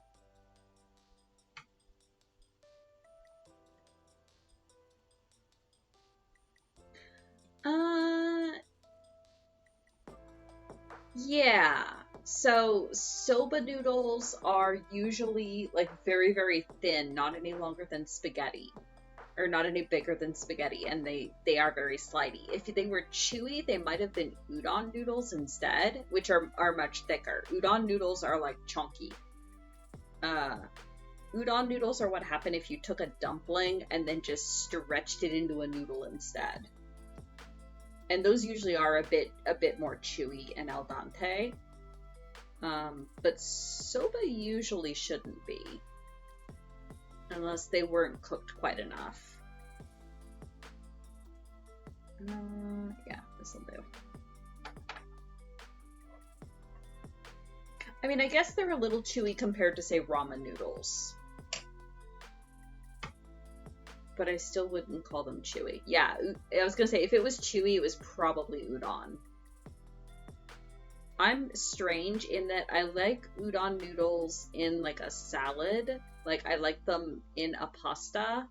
I don't like them in soup. And I don't know why, and I don't know what the distinction is. But I'm just not a fan of chewing my soup, I guess.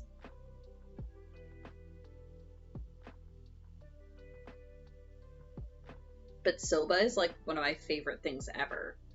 When we went to Japan on that trip, I told my professor, because I had been to Japan before, but the other two students that I was with had not. So like on the way over, our professor was asking us like what kind of foods we were looking forward to trying, and like what kind of things we were excited to see. And he asked me, and I had lived in Japan before, and I told him straight up, I'm like, if I will eat soba noodles for every meal, if I could. I love soba. And he didn't believe me. And then I proceeded to, pretty much every time we went out on that trip, I would get soba noodles. And by the end of the trip, he was like, huh, you really do love soba noodles. And I'm like, I told you so.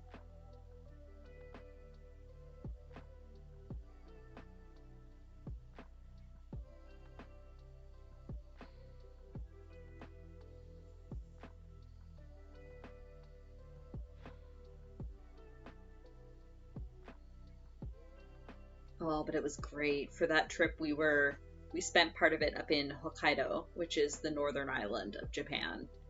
And going around to like these really, really small towns, because we were there on a research trip. So we were like going around and just interviewing basically just ordinary Japanese people from a variety of walks of life, because we wanted to try to get basically as wide a variety of anthropological data as we could for our various projects. So we were in like this really small town in really rural Hokkaido that was like a farming community. That's where I was able to meet the buckwheat farmer. But then we also another day went to like this really small mom and pop ramen shop, or soba shop, and that was legitimately the best soba I've ever had in my life. And it was just like this tiny little hole in the wall. Like the floor was, it was literally a dirt floor that I think these people had converted like part of their garage into the restaurant. Yeah, and it was incredibly good soba. because it was just like their family recipes, I guess, that had been passed down.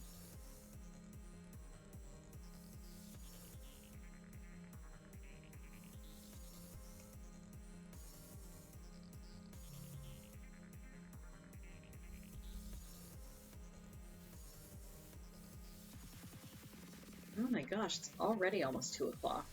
Yeah, no, it was really incredible. I was really, really lucky to get to experience that trip, and to meet all those people and eat all that food.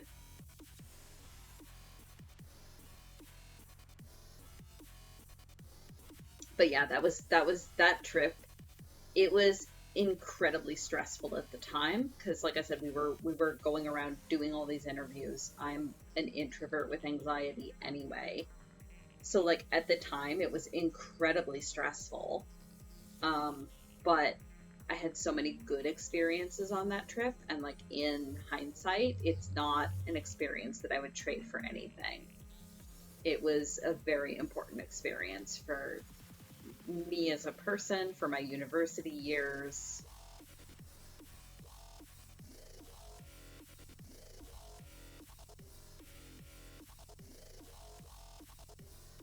Yeah, Japan is, it would depend on what you wanted out of it.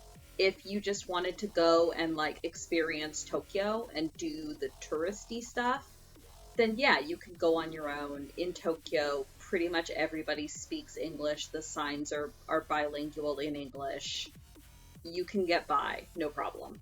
But if you want to be able to go outside the city into more rural Japan and sort of experience, the less touristy side of things, then it's much harder to get by without some knowledge of the language and some knowledge of the culture, because so much of it is based on, um, like who you know, but also I always found, and granted, this is me talking as a Caucasian, very clearly a foreigner in Japan.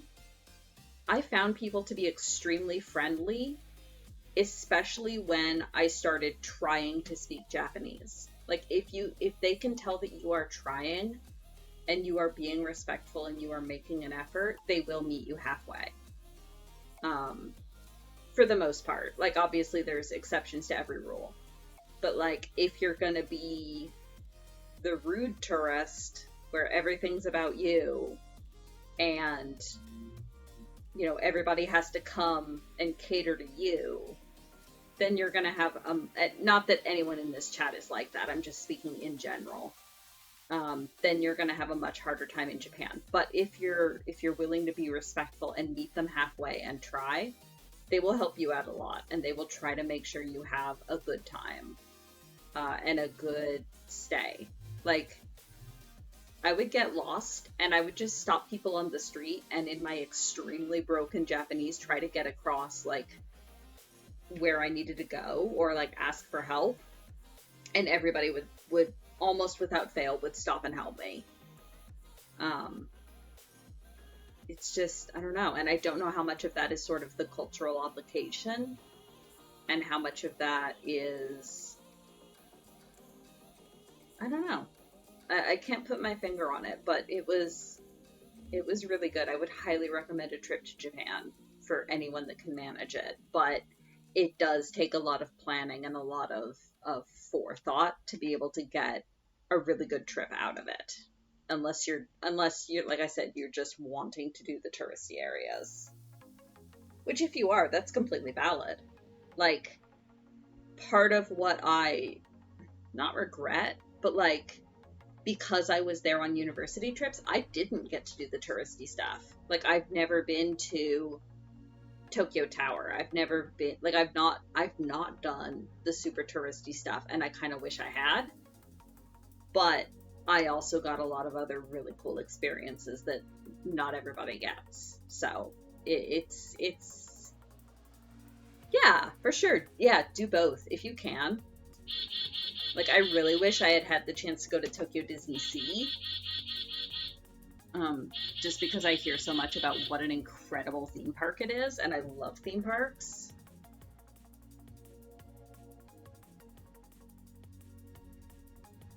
If you have a chance to do an onsen, like a traditional Japanese bathhouse, if you can, absolutely do it. Um, Even if you think you're going to be embarrassed, like I was sure that I was going to be mortified, because everybody's naked, but everybody's naked. Like I didn't. Once you're actually in there, I didn't feel out of place at all. Um, and it's such a good experience. Yep.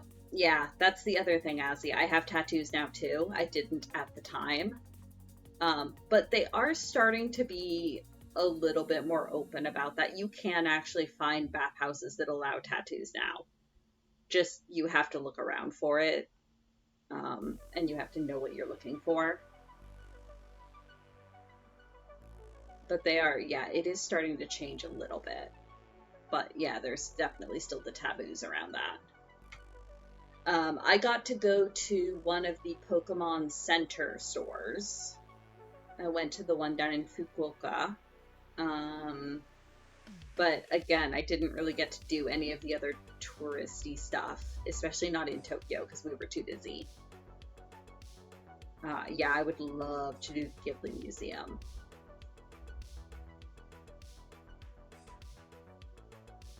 Yeah, shrines are still much more traditionalist. But there's more like,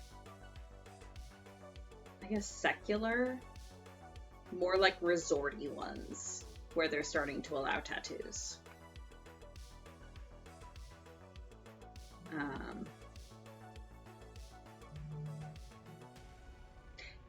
The movies might have lied to you a little bit. Or those are very special bathhouses. Because, yeah, in Japan, the taboo is still very much that anyone with tattoos is in a gang. So there's still a lot of cultural bias against it. But I think there's also the understanding that it's... Oh, yeah. Yeah, I think they're starting to recognize that, at least, especially for Westerners, that it's different. So I feel like, especially these days, being a Westerner with tattoos, you'll get treated differently than if you were a Japanese person with tattoos. Like, I think there's still a lot of bias around that. While also making the allowance that, oh yeah, these silly Westerners are different, kind of thing. But yeah, so that was the 2 o'clock verb, which means I am nominally done for the day. I will be back on Tuesday with something. Have not decided what yet. And then I'll be back Wednesday with Pokemon. And then I mentioned briefly earlier, but next Sunday there will not be a stream. I will be out in the woods on a lake. Probably still sewing because I'm going to take my mobile kit with me. But I will not have the bandwidth to stream, unfortunately. So you can watch my Instagram.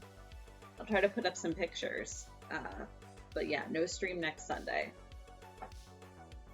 But yeah, thank you for, yeah, only a little ominous. Thank you for coming and hanging out with me. We got quite a lot done. Like I said, I'll probably keep working on this bit, see if I actually manage to finish it before next sewing stream or not. Yeah, so thank you to my followers, thank you to my subscribers, thank you to anyone who was lurking and chatting. Everyone's appreciated. I don't know. I don't think Julie's up. Let's see if there's anyone else to raid.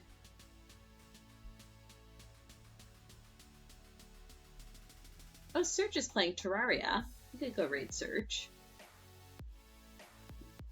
Terraria is one of those games I love watching people play, and I don't like the platforming aspects of it, so I don't play it myself. So let's go watch Serge play it.